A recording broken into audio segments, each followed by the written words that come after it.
ਵਾਹਿਗੁਰੂ ਜੀ ਕਾ ਖਾਲਸਾ ਵਾਹਿਗੁਰੂ ਜੀ ਕੀ ਫਤਿਹ। ਕੋਟਾਨ ਕੋਟ ਸ਼ੁਕਰਾਨਾ ਧੰਨ ਧੰਨ ਸ਼੍ਰੀ ਗੁਰੂ ਗ੍ਰੰਥ ਸਾਹਿਬ ਜੀ ਦਾ, ਜੋ ਅਪਾਰ ਕਿਰਪਾ ਕਰਕੇ ਦਇਆ ਕਰਕੇ ਸਾਨੂੰ ਰੋਜ਼ ਸਤਸੰਗਤ ਦੀਆਂ ਘੜੀਆਂ ਬਖਸ਼ ਦਿੰਦੇ ਹਨ। ਕੋਟਾਨ ਕੋਟ ਸ਼ੁਕਰਾਨਾ, ਕੋਟਾਨ ਕੋਟ ਸ਼ੁਕਰਾਨਾ। ਸੰਗਤ ਜੀ, 2 ਦਿਨ ਪਹਿਲਾਂ ਗੁਰੂ ਲਾਧੋ ਰੇ ਦਿਵਸ ਲੰਘਿਆ ਹੈ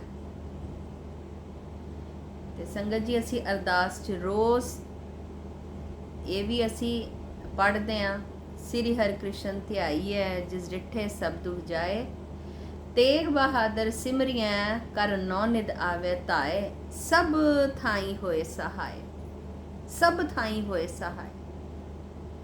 ਜਿੱਥੇ ਜਿੱਥੇ ਵੀ ਸਿੱਖ ਨੇ ਆਪਣੇ ਗੁਰੂ ਨੂੰ ਯਾਦ ਕੀਤਾ, ਆਪਣੇ ਗੁਰੂ ਦੇ ਚਰਨਾਂ ਦੇ ਵਿੱਚ ਅਰਦਾਸ ਕੀਤੀ, ਗੁਰੂ ਨੇ ਉੱਥੇ ਉੱਥੇ ਹੀ ਆਪਣੇ ਸਿੱਖ ਦੀ ਅਰਦਾਸ ਸੁਣੀ, ਆਪਣੇ ਸਿੱਖ ਦੀ ਰੱਖਿਆ ਕੀਤੀ, ਸਿੱਖ ਦੀ ਬਾਂਹ ਫੜੀ। ਗੁਰੂ ਲਾਧੋ ਰੇ ਸੰਗਤ ਜੀ, ਗੁਰੂ ਲਾਧੋ ਰੇ, ਗੁਰੂ ਨੂੰ ਲੱਭਣ ਦੇ ਵਿੱਚ ਭਾਈ ਮੱਖਣ ਸ਼ਾਹ ਲੁਬਾਣਾ ਜੀ ਦਾ ਬਹੁਤ ਵੱਡਾ ਯੋਗਦਾਨ ਰਿਹਾ ਹੈ। ਅਗਰ ਉਹ ਇਹ ਪਰਉਪਕਾਰ ਨਾ ਕਰਦੇ ਤੇ ਸੰਗਤ ਜੀ ਪਾਤਸ਼ਾਹ ਨੂੰ ਕਿੰਨੇ ਲੱਭਣਾ ਸੀ? ਪਾਤਸ਼ਾਹ ਤੇ ਗੁਪਤ ਰਹਿਣਾ ਚਾਹੁੰਦੇ ਸੀ। ਧੰਨ ਧੰਨ ਗੁਰੂ ਤੇਗ ਬਹਾਦਰ ਸਾਹਿਬ ਤਿਆਗ ਦੀ ਮੂਰਤ ਸਨ, ਤਿਆਗ ਦੀ ਮੂਰਤ। ਧੰਨ ਧੰਨ ਗੁਰੂ ਤੇਗ ਬਹਾਦਰ ਸਾਹਿਬ ਗੁਪਤ ਰਹਿਣਾ ਚਾਹੁੰਦੇ ਸੀ। ਸੰਗਤ ਜੀ, ਜਿਨ੍ਹਾਂ ਕੋ ਕੋਈ ਵੀ ਵਡਿਆਈ ਨਹੀਂ ਹੁੰਦੀ ਨਾ, ਉਹ ਵੀ ਚਾਹੁੰਦੇ ਨੇ ਕਿ ਸਾਡੀਆਂ ਜ਼ਿਆਦਾ ਤੋਂ ਜ਼ਿਆਦਾ ਵਡਿਆਈਆਂ ਹੋਣ, ਯਤਨ ਕਰਦੇ ਰਹਿੰਦੇ ਨੇ ਸਾਨੂੰ ਸਭ ਚੰਗਾ ਕਹਿਣ, ਸਾਡੀਆਂ ਵਡਿਆਈਆਂ ਹੋਣ, ਸਾਡੀਆਂ ਸਿਫਤ ਸਲਾਹ ਹੋਣ। ਪਰ ਪਾਤਸ਼ਾਹ ਬਕਾਲੇ ਦੀ ਧਰਤੀ ਤੇ ਗੁਪਤ ਬੈਠੇ ਹੋਏ ਹਨ। ਸੰਗਤ ਜੀ, ਮੱਖਣ ਸ਼ਾਹ ਲੁਬਾਣਾ ਇੱਕ ਬੜਾ ਵੱਡਾ ਵਪਾਰੀ ਹੈ, ਬੜਾ ਵੱਡਾ ਵਪਾਰੀ ਹੈ। ਆਪਣੇ ਵਪਾਰ ਦੇ ਸਿਲਸਿਲੇ ਦੇ ਵਿੱਚ ਸੰਗਤ ਜੀ ਸਮੁੰਦਰ ਦੇ ਰਾਹੀਂ, ਜਹਾਜ਼ ਦੇ ਰਾਹੀਂ ਉਹ ਸਮੁੰਦਰ ਆਪਣਾ ਵਪਾਰ ਕਰਕੇ ਦੂਸਰੇ ਦੇਸ਼ ਤੋਂ ਉਹ ਵਾਪਸ ਆ ਰਿਹਾ ਸੀ। ਹਵਾ ਚੱਲੀ, ਹਵਾ ਦਾ ਰੁਖ ਬਦਲਿਆ, ਜਹਾਜ਼ ਪਿੱਛੇ ਵਾਲੇ ਪਾਸੇ ਤੁਰ ਪਿਆ, ਪੁੱਠੇ ਵਾਲੇ ਪਾਸੇ ਤੁਰਨ ਲੱਗ ਗਿਆ ਔਰ ਹਵਾ ਐਨੀ ਤੇਜ਼ ਕਿ ਜਹਾਜ਼ ਸਮੁੰਦਰ ਦੇ ਵਿੱਚ ਇੱਕ ਰੇਤੀਲੇ ਟਾਪੂ ਦੇ ਵਿੱਚ ਜਾ ਕੇ ਉਹਦਾ ਜਹਾਜ਼ ਰੇਤੀਲੇ ਟਾਪੂ ਦੇ ਵਿੱਚ ਫਸ ਗਿਆ। ਮੱਖਣ ਸ਼ਾਹ ਲੁਬਾਣਾ ਜੀ ਦਾ ਜਹਾਜ਼।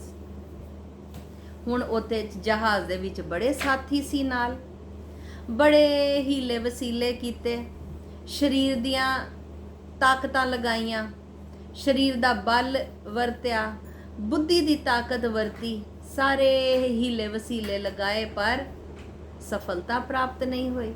ਉੱਥੇ ਫਸ ਗਏ, ਬਹੁਤ ਦਿਨ ਹੋ ਗਏ ਫਸ ਗਏ।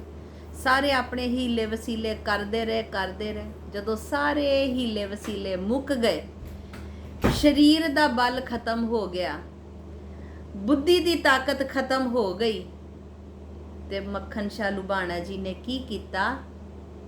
ਗੁਰੂ ਨਾਨਕ ਦੇਵ ਪਾਤਸ਼ਾਹ ਜੀ ਦੀ ਗੱਦੀ ਦਾ, ਗੁਰੂ ਨਾਨਕ ਦੇਵ ਪਾਤਸ਼ਾਹ ਜੀ ਦੇ ਚਰਨਾਂ ਦਾ ਧਿਆਨ ਧਾਰਿਆ ਔਰ ਅਰਦਾਸ ਕੀਤੀ। ਜਪਜੀ ਸਾਹਿਬ ਦਾ ਪਾਠ ਕੀਤਾ ਔਰ ਅਰਦਾਸ ਕੀਤੀ ਕਿ ਹੇ ਮੇਰੇ ਸੱਚੇ ਪਾਤਸ਼ਾਹ, ਮੈਨੂੰ ਇਸ ਸੰਕਟ ਤੋਂ ਬਚਾਓ। ਸੱਚੇ ਪਾਤਸ਼ਾਹ, ਮੇਰਾ ਜਹਾਜ਼ ਫਸ ਗਿਆ ਹੈ, ਮੈਨੂੰ ਮੇਰਾ ਪਾਰ ਉਤਾਰਾ ਕਰੋ, ਮੇਰੇ ਜਹਾਜ਼ ਨੂੰ ਪਾਰ ਲਗਾਓ। ਸੱਚੇ ਪਾਤਸ਼ਾਹ, ਮੈਂ ਘੋਰ ਸੰਕਟ 'ਚ ਫਸ ਗਿਆ ਹਾਂ, ਮੇਰੀ ਸਹਾਇਤਾ ਕਰੋ। ਸੰਗਤ ਜੀ, ਅਰਦਾਸ ਜਦੋਂ ਇਕਾਗਰਤਾ ਨਾਲ ਕੀਤੀ ਜਾਏ, ਜਦੋਂ ਭਰੋਸੇ ਨਾਲ ਕੀਤੀ ਜਾਏ ਤੇ ਅਰਦਾਸ ਬੜੀ ਜਲਦੀ ਸੁਣੀ ਜਾਂਦੀ ਹੈ। ਬਕਾਲੇ ਦੀ ਧਰਤੀ ਤੇ 22 ਹੋਰ ਸੋਢੀ ਜੋ ਕਿ ਗੁਰੂ ਬਣ ਕੇ ਬੈਠੇ ਹੋਏ ਸੀ, ਪਰ ਅਰਦਾਸ ਤੇ ਸੱਚੇ ਸਤਿਗੁਰੂ ਨੇ ਸੁਣਨੀ ਸੀ ਨਾ। ਅਰਦਾਸ ਸੁਣੀ ਪੂਰੇ ਗੁਰੂ ਨੇ ਜੋ ਕਿ ਗੁਪਤ ਬੈਠੇ ਹੋਏ ਨੇ ਬਕਾਲੇ ਦੀ ਧਰਤੀ ਤੇ। ਪੂਰੇ ਗੁਰੂ ਨੇ ਅਰਦਾਸ ਸੁਣੀ और मक्खन शाह की सहायता की। मक्खन शाह की सहायता की और उहदा जहाज़ फसिया होया जहाज़ उहदा मोढा दे के, अपना मोढा दे के उहदा फसिया होया जहाज़ उहदा कढ़िया, जहाज़ तुर पिया। सारे साथी नाल कहण साडी शरीर दा बल लगा है, साडी बुद्धि दी ताकत लगी है, पर मक्खन शाह जी नूं पता सी कि जिथे जिथे तुहाडी ए शरीर दी पहला तुहाडी शरीर दा बल नहीं सी, ये ओही शरीर दा बल सी, पहला भी यही बुद्धि दी ताकत सी, पर हुण किद्दां मेरा जहाज़ चलिया तुर पिया है। हुण मेरे सतगुरां दी किरपा होई है, ये सतगुरु दी किरपा दे नाल ये जहाज़ तुरया है। कारज सतगुर आप सवारिया। मक्खन शाह जी सोचते ने, कहते मैं कोई इन्ना अकृत घण है, मैं कोई इन्ना अकृत घण है कि मैं गुरु दी किरपा ना मैं महसूस कर सकां। मैं इन्ना अकृत घण है कि मैं मेरे सारे हीले वसीले मुक गए सी। ये गुरु ने मेरे ते किरपा कीती है, ये मेरे गुरु ने किरपा कीती है, तां मेरा जहाज़ अगे तुरया है। संगत जी वो वापस आंदा है, वापस आंदा है अपने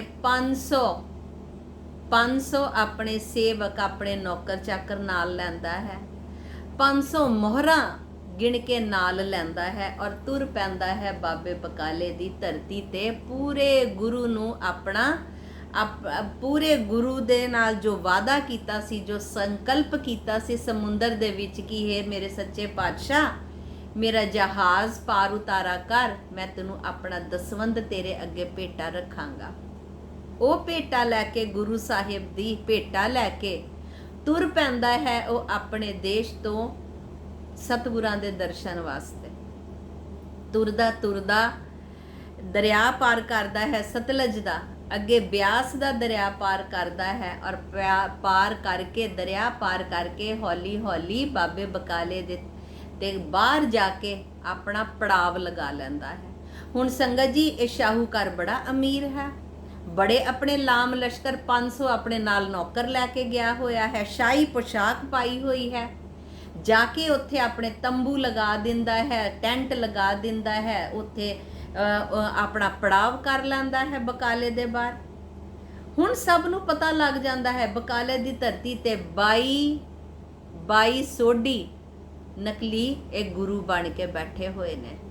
जिस तरह संगत जी उन्हां दे सब दे अगे एजेंट हुंदे ने ना, उदां सारे गुरुआं ने नकली गुरुआं ने अपने मसंद रखे हुए। सारे मसंदां नूं पता लग्या कि मक्खन शाह बहुत वड्डा शाहूकार है, बहुत माया वाला है, बहुत माया वाला है, इन्ना लाम लश्कर लैके आया होया है। ते सारे मसंद पहुंच जांदे ने उत्थे मक्खन शाह जी दे कोल पहुंच जांदे ने और जाके कहंदे ने कि सब अपने अपने गुरु दियां वडियाइयां करदे ने। साडा गुरु असली है, तुसी साडे गुरु दे दर्शन वास्ते चले, साडा गुरु असली है, साडे गुरु दे दर्शन करो। हुण संगत जी इन्ना सब तो वड्डा है बाबा धीरमल जी। धीरमल जी उन्हां दा मसंद आके कहंदा है, हुण बाबा धीरमल जी कौन सी? सारे नालों वड्डे दावेदार कौन बने? बाबा धीरमल जी। क्यों? क्योंकि ये बाबा गुरदित्ता जी दे पुत्र ने, गुरु हर राय साहिब जी दे वड्डे भरा ने और संगत जी श्री हरकृष्ण साहिब जी दे चाचे ने।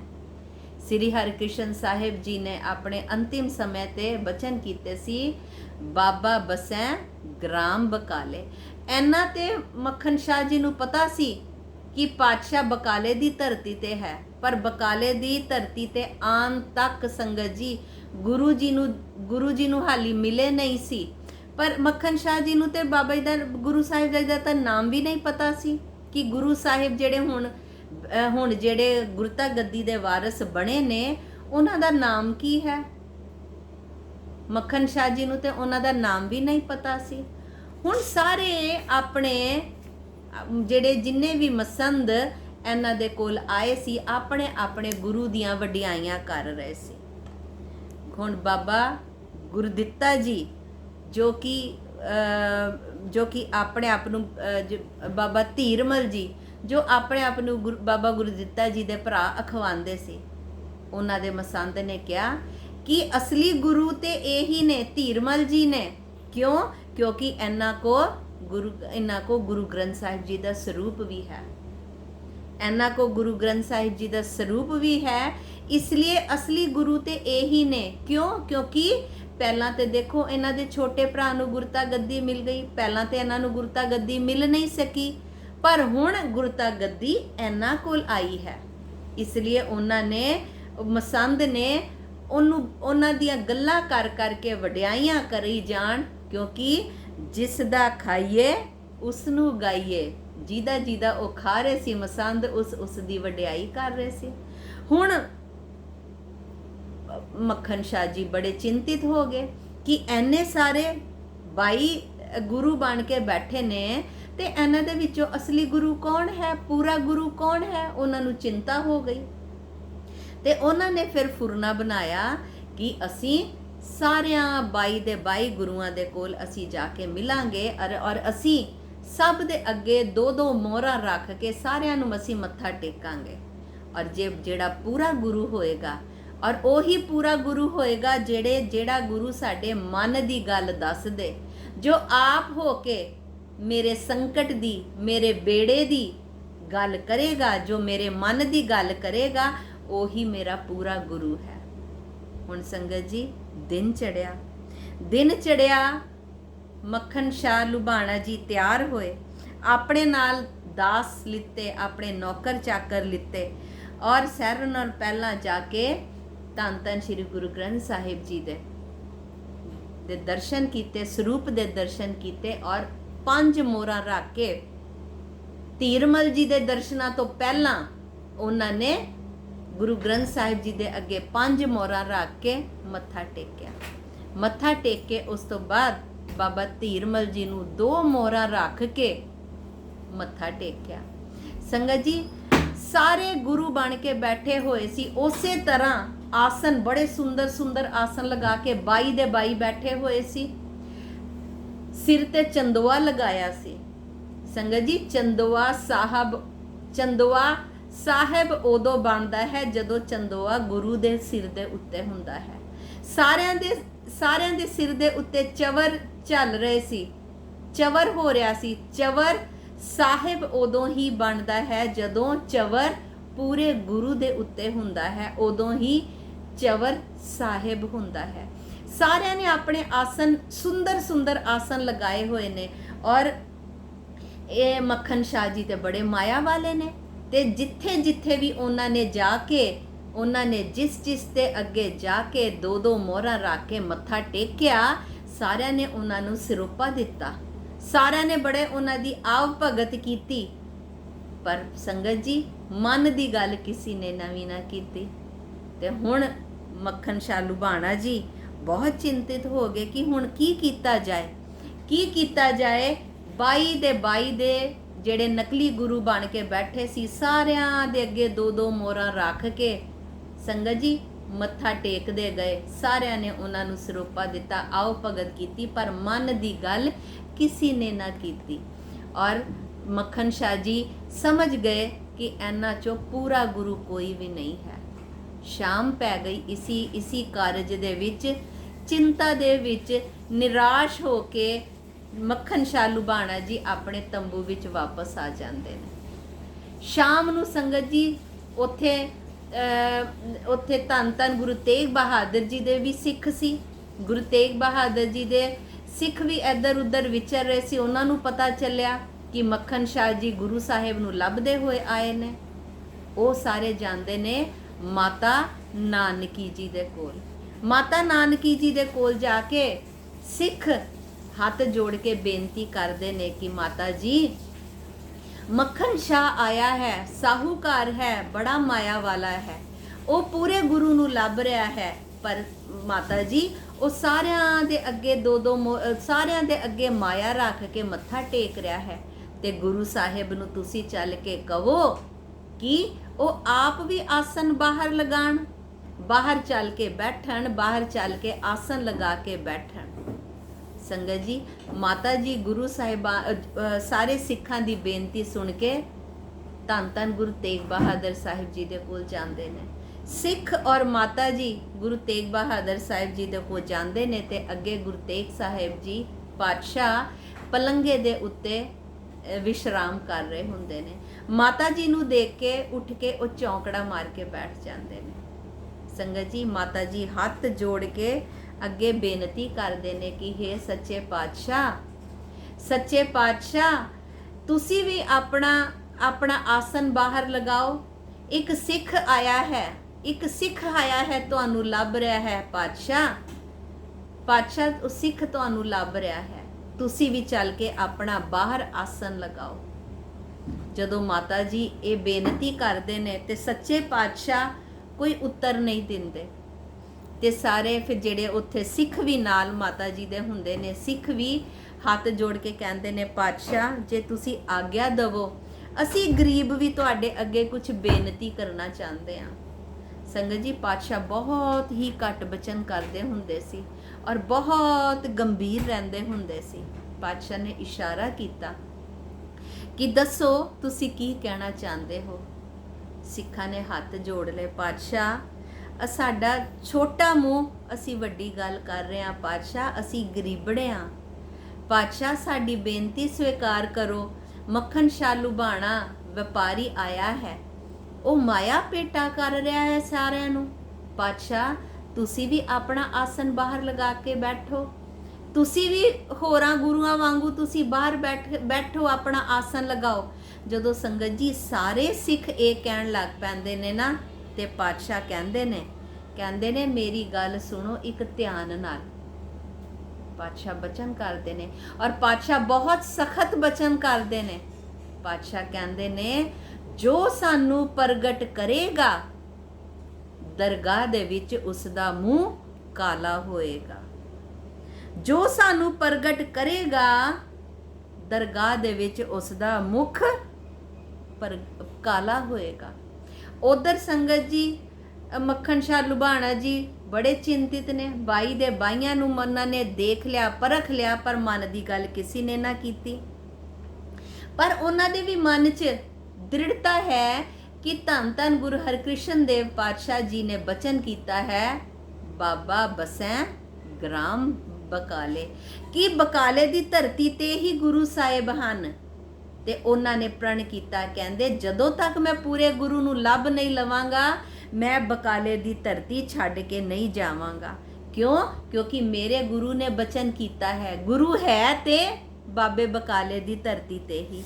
ਉਹ ਸੋਚਦੇ ਨੇ, ਮੱਖਣ ਸ਼ਾਹ ਲੁਬਾਣਾ ਜੀ ਸੋਚਦੇ ਨੇ, ਕਹਿੰਦੇ ਮੇਰੇ ਗੁਰੂ ਦਾ ਬਚਨ ਝੂਠਾ ਨਹੀਂ ਹੋ ਸਕਦਾ। ਸੂਰਜ ਠੰਡਾ ਹੋ ਸਕਦਾ ਹੈ, ਚੰਦਰਮਾ ਤਪ ਸਕਦਾ ਹੈ, ਹਵਾ ਟਿਕ ਸਕਦੀ ਹੈ, ਹਵਾ ਦਾ ਰੁਖ ਬਦਲ ਸਕਦਾ ਹੈ, ਅਚਲ ਚੀਜ਼ਾਂ ਚੱਲ ਸਕਦੀਆਂ ਨੇ, ਪਰ ਮੇਰੇ ਗੁਰੂ ਦਾ ਬਚਨ ਝੂਠਾ ਨਹੀਂ ਹੋ ਸਕਦਾ।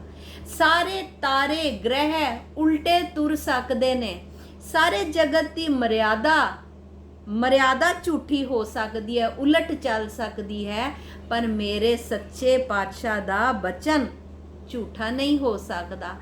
ਮੇਰੇ ਗੁਰੂ ਸਾਹਿਬਾਨ, ਮੇਰੇ ਸੱਚੇ ਗੁਰੂ, ਮੇਰੇ ਪੂਰੇ ਗੁਰੂ ਹੈ ਤੇ ਇਸੀ ਧਰਤੀ ਤੇ ਫਿਰ ਸੰਗਤ ਜੀ ਜਿਹੜਾ ਪ੍ਰੇਮੀ ਪ੍ਰਗਟ ਹੁੰਦਾ ਹੈ ਨਾ ਉਹ ਆਪਣੇ ਵਿੱਚ ਗਲਤੀ ਕੱਢਦਾ ਹੈ। ਉਹ ਕਹਿੰਦਾ ਮੇਰੇ ਤੋਂ ਜ਼ਰੂਰ ਕੋਈ ਅਪਰਾਧ ਹੋ ਗਿਆ ਹੈ, ਮੇਰੇ ਬੜੇ ਮਾੜੇ ਭਾਗ ਨੇ ਜੋ ਮੈਨੂੰ ਮੇਰੇ ਪੂਰੇ ਸਤਿਗੁਰੂ ਲੱਭ ਨਹੀਂ ਰਹੇ, ਮੇਰੇ ਤੋਂ ਜ਼ਰੂਰ ਕੋਈ ਅਪਰਾਧ ਹੋ ਗਿਆ ਹੈ ਜੋ ਮੇਰੇ ਗੁਰੂ, ਮੇਰੇ ਪੂਰੇ ਗੁਰੂ ਮੈਨੂੰ ਦਰਸ਼ਨ ਨਹੀਂ ਦੇ ਰਹੇ। ਸੰਗਤ ਜੀ ਮਨ ਬਹੁਤ ਨਿਰਾਸ਼ ਹੈ, ਬਹੁਤ ਦੁਖੀ ਹੈ ਔਰ ਕਹਿੰਦੇ ਗੁਰੂ ਦੇ ਦਰਸ਼ਨਾਂ ਤੋਂ ਬਗੈਰ ਮੈਂ ਇਹ ਧਰਤੀ ਛੱਡ ਕੇ ਨਹੀਂ ਜਾਣੀ। ਹੁਣ ਸੰਗਤ ਜੀ ਦਿਨ ਚੜ੍ਹਦਾ ਹੈ, ਅੰਮ੍ਰਿਤ ਵੇਲਾ ਹੁੰਦਾ ਹੈ। ਮੱਖਣ ਸ਼ਾਹ ਲੁਬਾਣਾ ਜੀ ਇਸ਼ਨਾਨ ਕਰਦੇ ਨੇ ਅੰਮ੍ਰਿਤ ਵੇਲੇ ਉੱਠ ਕੇ ਇਸ਼ਨਾਨ ਕਰਦੇ ਨੇ ਔਰ ਬਾਣੀ ਪੜ੍ਹਨੀ ਸ਼ੁਰੂ ਕਰਦੇ ਨੇ ਔਰ ਕਹਿੰਦੇ ਨੇ ਜਪਜੀ ਸਾਹਿਬ ਦਾ ਪਾਠ ਕਰਦੇ ਨੇ ਔਰ ਜੋ ਵੀ ਉਹਨਾਂ ਨੂੰ ਹੋਰ ਬਾਣੀਆਂ ਕੰਠ ਹੁੰਦੀਆਂ ਸਾਰੀਆਂ ਬਾਣੀਆਂ ਦਾ ਪਾਠ ਕਰਦੇ ਨੇ। ਜਪਜੀ ਸਾਹਿਬ ਦਾ ਪਾਠ ਕਰਦੇ ਨੇ ਤੇ ਅਰਦਾਸ ਕਰਦੇ ਨੇ, हे ਸੱਚੇ ਪਾਤਸ਼ਾਹ ਮੈਨੂੰ ਦਰਸ਼ਨ ਦਿਓ ਪਾਤਸ਼ਾਹ, ਫਿਰ ਜਪਜੀ ਸਾਹਿਬ ਦਾ ਪਾਠ ਆਰੰਭ ਕਰ ਦਿੰਦੇ ਨੇ। ਸੰਪੂਰਨਤਾ ਤੋਂ ਬਾਅਦ ਫਿਰ ਅਰਦਾਸ ਕਰਦੇ ਨੇ, ਹੇ ਸੱਚੇ ਪਾਤਸ਼ਾਹ ਮੈਨੂੰ ਦਰਸ਼ਨ ਦਿਓ। ਫਿਰ ਪਾਠ ਆਰੰਭ ਕਰ ਦਿੰਦੇ ਨੇ, ਕਹਿੰਦੇ ਨੇ ਸੱਚੇ ਪਾਤਸ਼ਾਹ ਜਪਜੀ ਸਾਹਿਬ ਦਾ ਪਾਠ ਕਰੀ ਜਾ ਰਹੇ ਨੇ ਔਰ ਸੰਪੂਰਨਤਾ ਤੇ ਅਰਦਾਸ ਕਰੀ ਜਾਂਦੇ ਨੇ। ਜਪਜੀ ਸਾਹਿਬ ਦਾ ਪਾਠ ਕਰੀ ਜਾ ਰਹੇ ਨੇ, ਅਰਦਾਸ ਕਰੀ ਜਾ ਰਹੇ ਨੇ, ਪਾਠ ਕਰੀ ਜਾ ਰਹੇ ਨੇ, ਅਰਦਾਸ ਕਰੀ ਜਾ ਰਹੇ ਨੇ ਔਰ ਫੁਰਨਾ ਬਣਾਉਂਦੇ ਨੇ ਆਪਣੇ ਮਨ ਦੇ ਵਿੱਚ। ਕਹਿੰਦੇ ਹੁਣ ਤੇ ਮੈਂ ਜਲ ਪਾਣੀ ਉਦੋਂ ਹੀ ਛਕਾਂਗਾ ਜਦੋਂ ਮੇਰੇ ਗੁਰੂ ਦੇ ਮੈਨੂੰ ਦਰਸ਼ਨ ਹੋ ਜਾਣਗੇ। ਔਰ ਸੰਗਤ ਜੀ ਇਹ ਆਪਣੇ ਕਿसी ਹੋਰ ਸਾਥੀ ਨੂੰ ਨਹੀਂ ਦੱਸਦੇ ਕਿ ਮੈਂ ਜਲ ਪਾਣੀ ਉਦੋਂ ਹੀ ਛਕਾਂਗਾ ਜਦੋਂ ਮੈਂ ਆਪਣੇ ਪੂਰੇ ਗੁਰੂ ਦੇ ਦਰਸ਼ਨ ਕਰ ਲਾਂਗਾ। ਕਰਦੇ ਕਰਦੇ ਸੰਗਤ ਜੀ ਇਹੀ ਫੁਰਨਾ ਕਰਦੇ ਕਰਦੇ ਦਿਨ ਚੜ ਜਾਂਦਾ ਹੈ।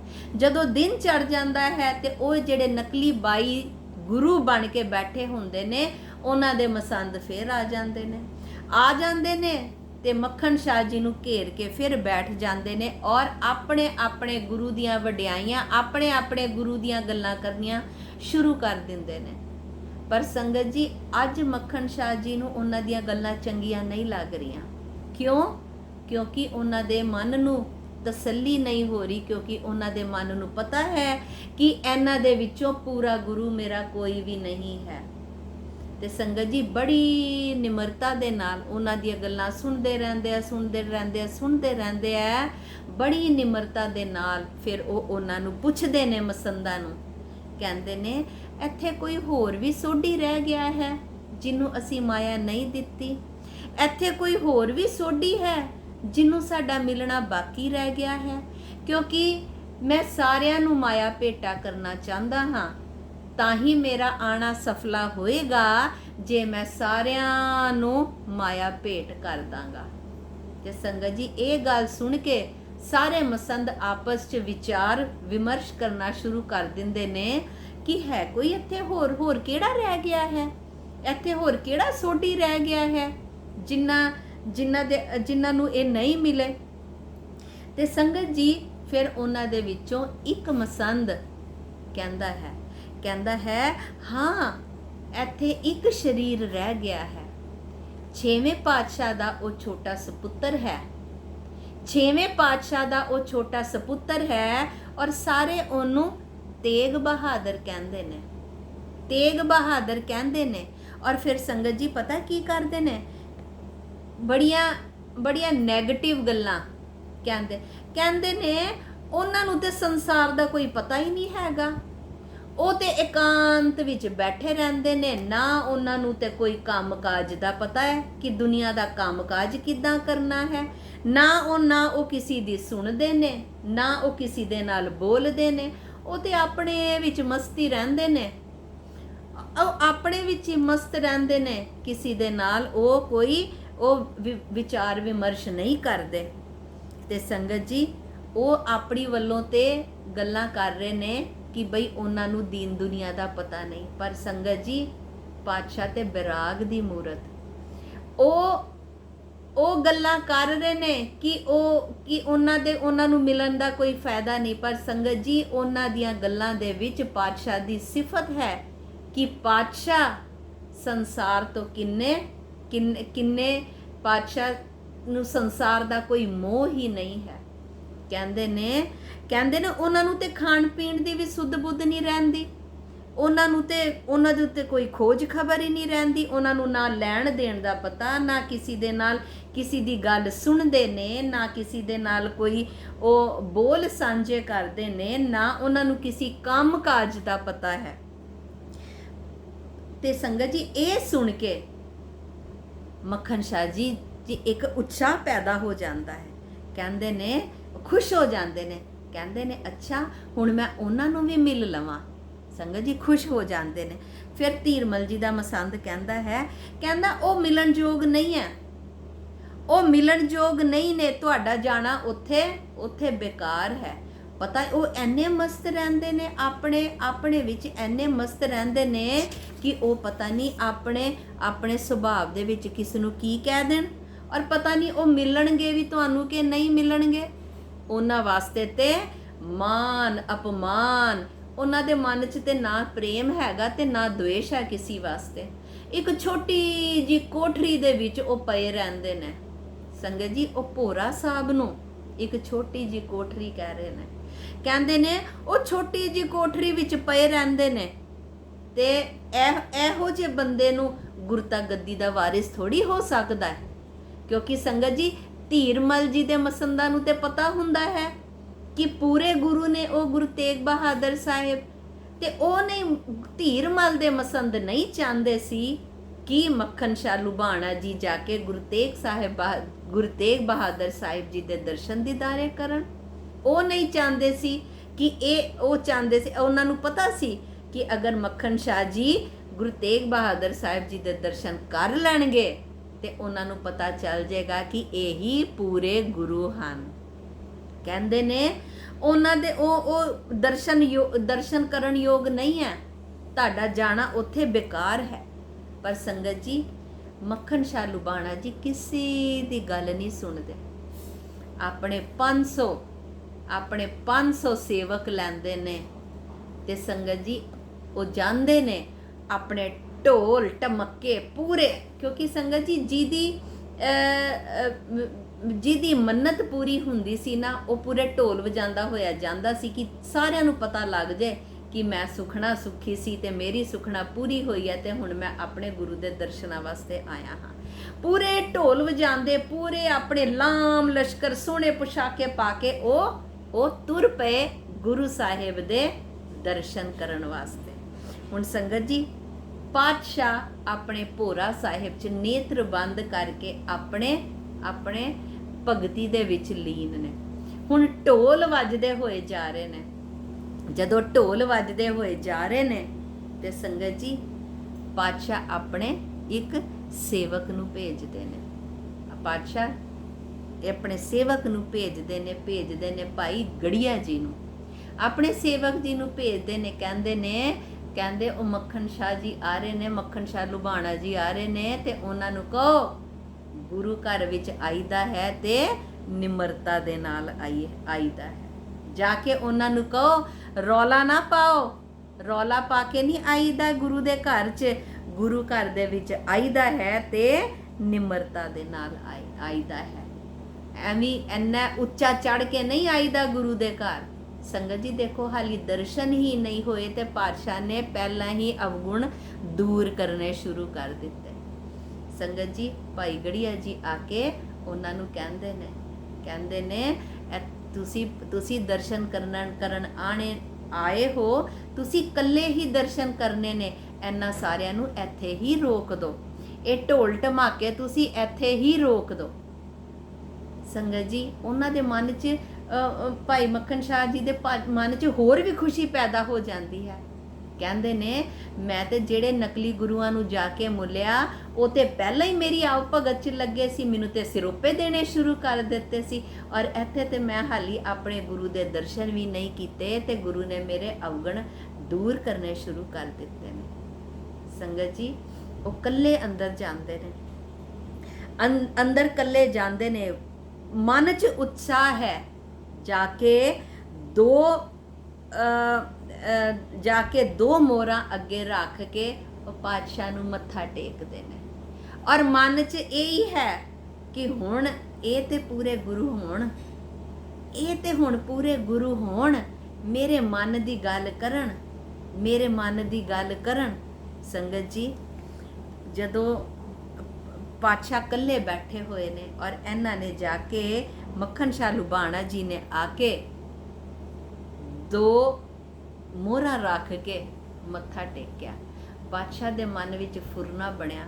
ਪਾਤਸ਼ਾਹ ਕਹਿੰਦੇ ਨੇ ਹੁਣ ਸਾਡੇ ਪ੍ਰਗਟ ਹੋਣ ਦਾ ਸਮੇਂ ਆ ਗਿਆ। ਪਾਤਸ਼ਾਹ ਆਪਣੇ ਮਨ 'ਚ ਵਿਚਾਰ ਕਰ ਰਹੇ ਨੇ, ਕਹਿੰਦੇ ਨੇ ਪਹਿਲਾਂ ਤੇ ਸਾਡੇ ਪ੍ਰਗਟ ਹੋਣ ਦਾ ਸਮੇਂ ਆ ਗਿਆ ਹੈ। ਦੂਸਰਾ, ਗੁਰੂ ਸਾਹਿਬ ਦੇ ਬਚਨ ਵੀ ਨੇ, ਧੰਨ ਧੰਨ ਸ਼੍ਰੀ ਗੁਰੂ ਹਰਿਕ੍ਰਿਸ਼ਨ ਸਾਹਿਬ ਜੀ ਦੇ ਬਚਨ ਵੀ ਹਨ ਕਿ ਬਾਬਾ ਬਸੈ ਗ੍ਰਾਮ ਬਕਾਲੇ। ਫਿਰ ਕਹਿੰਦੇ ਪਾਤਸ਼ਾਹ ਸੋਚਦੇ ਨੇ, ਕਹਿੰਦੇ ਜੇ ਅਸੀਂ ਇਹਦੇ ਮਨ ਦੀ ਸ਼ੰਕਾ ਦੂਰ ਨਹੀਂ ਕੀਤੀ ਤੇ ਇਹਦਾ ਗੁਰੂ ਘਰ ਦੇ ਉੱਤੇ ਇਹਦੀ ਸ਼ਰਧਾ ਘਟ ਜਾਣੀ ਹੈ। ਇਹਦੀ ਸ਼ਰਧਾ ਘਟ ਜਾਣੀ ਹੈ, ਸਿੱਖਾਂ ਦੀ ਸ਼ਰਧਾ ਘਟ ਜਾਣੀ ਹੈ ਗੁਰੂ ਘਰ ਦੇ ਉੱਤੇ, ਗੁਰੂ ਦੀ ਮਹਿਮਾ ਘਟ ਜਾਣੀ ਹੈ, ਤੇ ਸਾਨੂੰ ਇਹਦੀ ਮਨ ਦੀ ਸ਼ੰਕਾ ਸਾਨੂੰ ਦੂਰ ਕਰਨੀ ਹੀ ਪੈਣੀ ਹੈ। ਤੇ ਸੰਗਤ ਜੀ ਜਦੋਂ ਉਹ ਜਾਂਦੇ ਨੇ ਤੇ ਕਹਿੰਦੇ ਨੇ, ਉਹਨਾਂ ਨੇ ਜਦੋਂ 2 ਮੋਹਰਾਂ ਰੱਖ ਕੇ ਮੱਥਾ ਟੇਕਿਆ ਤੇ ਪਾਤਸ਼ਾਹ ਨੇ ਉਹਨਾਂ ਦੀ ਮਨ ਦੀ ਸ਼ੰਕਾ ਦੂਰ ਕੀਤੀ। ਪਾਤਸ਼ਾਹ ਕਹਿੰਦੇ ਨੇ, ਕਹਿੰਦੇ ਸਿੱਖ ਤੇ ਤੂੰ ਬੜਾ ਵੱਡਾ ਹੈ, ਸਿੱਖ ਤੇ ਤੂੰ ਬੜਾ ਵੱਡਾ ਹੈ, ਪਰ ਗੁਰੂ ਘਰ ਦਾ ਧਨ ਚੁਰਾਈਦਾ ਨਹੀਂ ਹੁੰਦਾ, ਗੁਰੂ ਘਰ ਦਾ ਧਨ ਚੁਰਾਈਦਾ ਨਹੀਂ ਹੁੰਦਾ। ਤੂੰ ਤੇ ਸਾਨੂੰ ਦਸਵੰਧ ਦੇਣ ਦਾ ਵਾਅਦਾ ਕੀਤਾ ਸੀ, ਤੂੰ ਆਪਣਾ ਸੰਕਲਪ ਭੁੱਲ ਗਿਆ, ਤੂੰ ਆਪਣਾ ਸੰਕਲਪ ਭੁੱਲ ਗਿਆ ਜੋ ਤੂੰ ਸਮੁੰਦਰ ਦੇ ਵਿੱਚ ਸੰਕਲਪ ਕੀਤਾ ਸੀ ਕਿ ਮੇਰਾ ਬੇੜਾ ਪਾਰ ਲਗਾਓ ਤੇ ਮੈਂ ਦਸਵੰਧ ਦਵਾਂਗਾ। ਇਹ ਗੁਰੂ ਘਰ ਦੀ ਮਾਇਆ ਹੈ, ਇਹ ਸੰਗਤ ਦੀ ਮਾਇਆ ਹੈ, ਤੇ ਸੰਗਤ ਦੀ ਮਾਇਆ ਚੁਰਾਈ ਦੀ ਨਹੀਂ ਹੁੰਦੀ। ਔਰ ਪਾਤਸ਼ਾਹ ਕਹਿੰਦੇ ਨੇ ਡੁੱਬਦੀ ਨਾਵ ਤੁਮ ਹਮ ਦੀਨੀ ਕੰਡੇ ਲਗਾਏ, डूबदी नाव तुम हम दीनी कंडे लगाए, कंधे घासी मोहे परी क्यों तन गुरु चुराए। अपने कंधे अपने मोढे वाल पातशाह हत्थ करके कहंदे ने कंधे घासे मोही परी, देखो साडे कंधे ते निशान है, क्यों तन गुरु चुराए। असी मोढा ला के तुहाडा जहाज पार की कराया, साडे मोढे ते निशान है, और तुसी गुरु घर दी ਤੁਸੀਂ ਧਨ ਚੁਰਾ ਕੇ ਬੈਠੇ ਹੋਏ ਹੋ। ਸੰਗਤ ਜੀ ਜਦੋਂ ਇਹ ਬਚਨ ਪਾਤਸ਼ਾਹ ਦੇ ਮੁਖ ਤੋਂ ਸੁਣੇ, ਮੱਖਣ ਸ਼ਾਹ ਲੁਬਾਣਾ ਜੀ ਤੇ ਖੁਸ਼ੀ ਦਾ ਅੰਤ ਹੀ ਨਹੀਂ ਰਿਹਾ। ਇੰਨੀ ਪ੍ਰਸੰਨਤਾ ਹੋਈ, ਇੰਨੀ ਪ੍ਰਸੰਨਤਾ ਹੋਈ ਕਿ ਉਹਨਾਂ ਦੇ ਅੰਗ ਅੰਗ ਚੋਂ ਖੁਸ਼ੀ ਛਲਕਣ ਲੱਗੀ। ਉਹਨਾਂ ਨੇ ਜਿਹੜਾ ਸੰਗਤ ਜੀ ਚੋਲਾ ਪਾਇਆ ਹੋਇਆ ਸੀ, ਚੋਲੇ ਦੀਆਂ ਤਣੀਆਂ ਟੁੱਟ ਗਈਆਂ, ਚੋਲੇ ਦੀਆਂ ਤਣੀਆਂ ਟੁੱਟ ਗਈਆਂ, ਗਲਾ ਭਰ ਗਿਆ ਖੁਸ਼ੀ ਦੇ ਨਾਲ, ਨੇਤਰਾਂ ਚੋਂ ਜਲ ਬਹਿਣ ਲੱਗ ਗਿਆ, ਨੇਤਰਾਂ ਚੋਂ ਜਲ ਬਹਿਣ ਲੱਗ ਗਿਆ, ਮੂੰਹ ਖੁਸ਼ੀ ਦੇ ਨਾਲ ਸੰਗਤ ਜੀ ਲਾਲ ਹੋ ਗਿਆ, ਖੁਸ਼ੀ ਦੇ ਨਾਲ ਲਾਲ ਹੋ ਗਿਆ। ਖੁਸ਼ੀ ਉਹਨਾਂ ਕੋ ਸਾਂਭੀ ਨਹੀਂ ਜਾ ਰਹੀ ਸੀ, ਮੱਖਣ ਸ਼ਾਹ ਲੁਬਾਣਾ ਜੀ ਕੋ ਖੁਸ਼ੀ ਸਾਂਭੀ ਨਹੀਂ ਜਾ ਰਹੀ ਸੀ। ਸੰਗਤ ਜੀ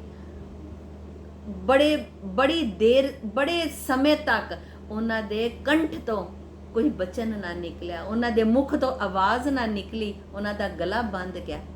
ਫਿਰ ਜਦੋਂ ਉਹਨਾਂ ਨੇ ਥੋੜੀ ਦੇਰ ਬਾਅਦ ਧੀਰਜ ਧਾਰਿਆ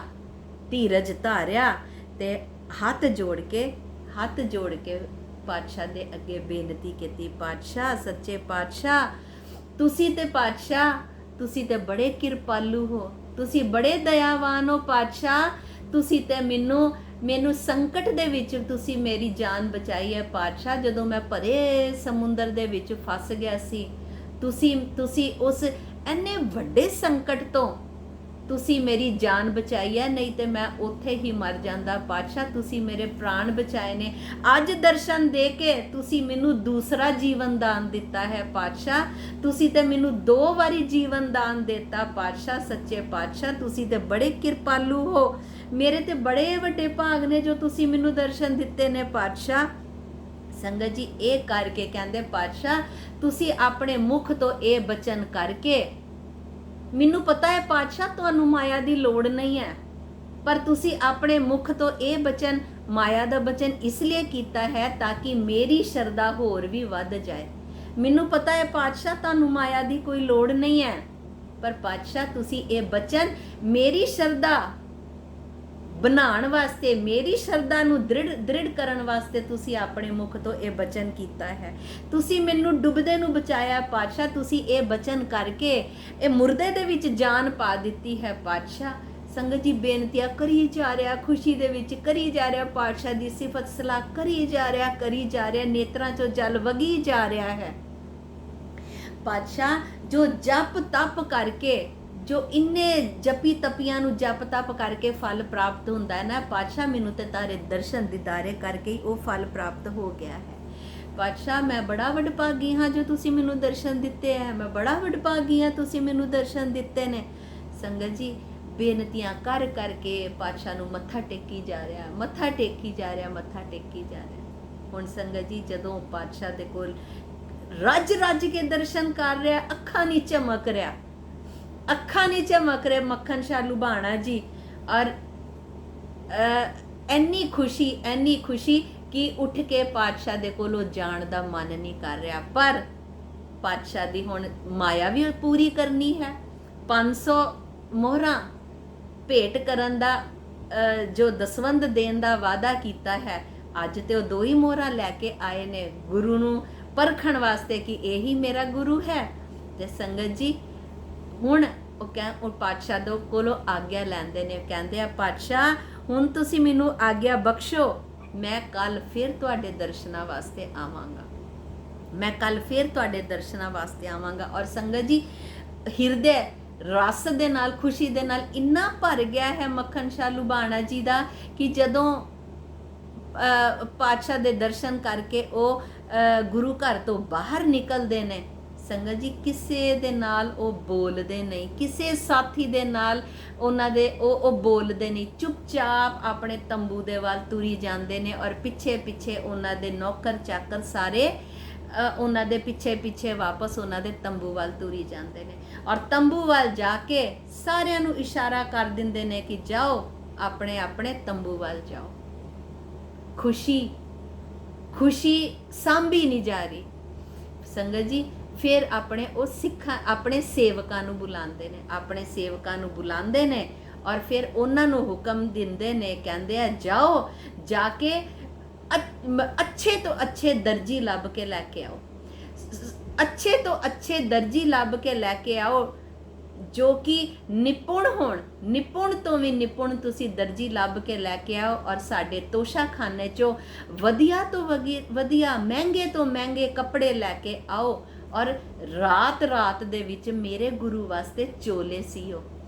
ਸੰਗਤ ਜੀ ਉਹਨਾਂ ਦੇ ਸੇਵਕ ਜਾਂਦੇ ਨੇ, ਦਰਜੀ ਲੱਭ ਕੇ ਲੈ ਕੇ ਆਉਂਦੇ ਨੇ, ਤੋਸ਼ੇਖਾਨੇ ਚੋਂ ਮਹਿੰਗੇ ਤੋਂ ਮਹਿੰਗੇ, ਸੁੰਦਰ ਤੋਂ ਸੁੰਦਰ ਕੱਪੜੇ ਲੈ ਕੇ ਆਉਂਦੇ ਨੇ। ਔਰ ਜੋ ਵਸਤੂਆਂ ਭੇਟਾਵਾਂ ਮੰਗਾਈਆਂ ਹੁੰਦੀਆਂ ਨੇ ਮੱਖਣ ਸ਼ਾਹ ਲੁਬਾਣਾ ਜੀ ਨੇ, ਸਾਰੇ ਉਹਨਾਂ ਦੇ ਸੇਵਕ ਸਭ ਲੱਭ ਕੇ ਲਿਆਂਦੇ ਨੇ। ਸੰਗਤ ਜੀ ਸਾਰੀ ਰਾਤ ਦੇ ਵਿੱਚ ਉਹ ਦਰਜੀਆਂ ਨੂੰ ਕਹਿੰਦੇ ਨੇ ਮੇਰੇ ਗੁਰੂ ਵਾਸਤੇ ਕਲੀਆਂ ਵਾਲੇ ਚੋਲੇ ਸੀਓ, ਮੇਰੇ ਗੁਰੂ ਵਾਸਤੇ ਕਲੀਆਂ ਵਾਲੇ ਚੋਲੇ ਸੀਓ। ਸੰਗਤ ਜੀ ਸਾਰੀ ਰਾਤ ਬੜੇ ਸਾਰੇ ਦਰਜੀ ਲੱਗ ਕੇ, ਸੰਗਤ ਜੀ ਉਦੋਂ ਮਸ਼ੀਨਾਂ ਤੇ ਹੁੰਦੀਆਂ ਨਹੀਂ ਸੀ, ਹੱਥ ਨਾਲ ਹੁੰਦੇ ਸੀ, ਸਾਰੀ ਰਾਤ ਲੱਗ ਕੇ ਦਰਜੀ ਗੁਰੂ ਸਾਹਿਬਾਨ ਵਾਸਤੇ ਚੋਲੇ ਸੀਂਦੇ ਨੇ।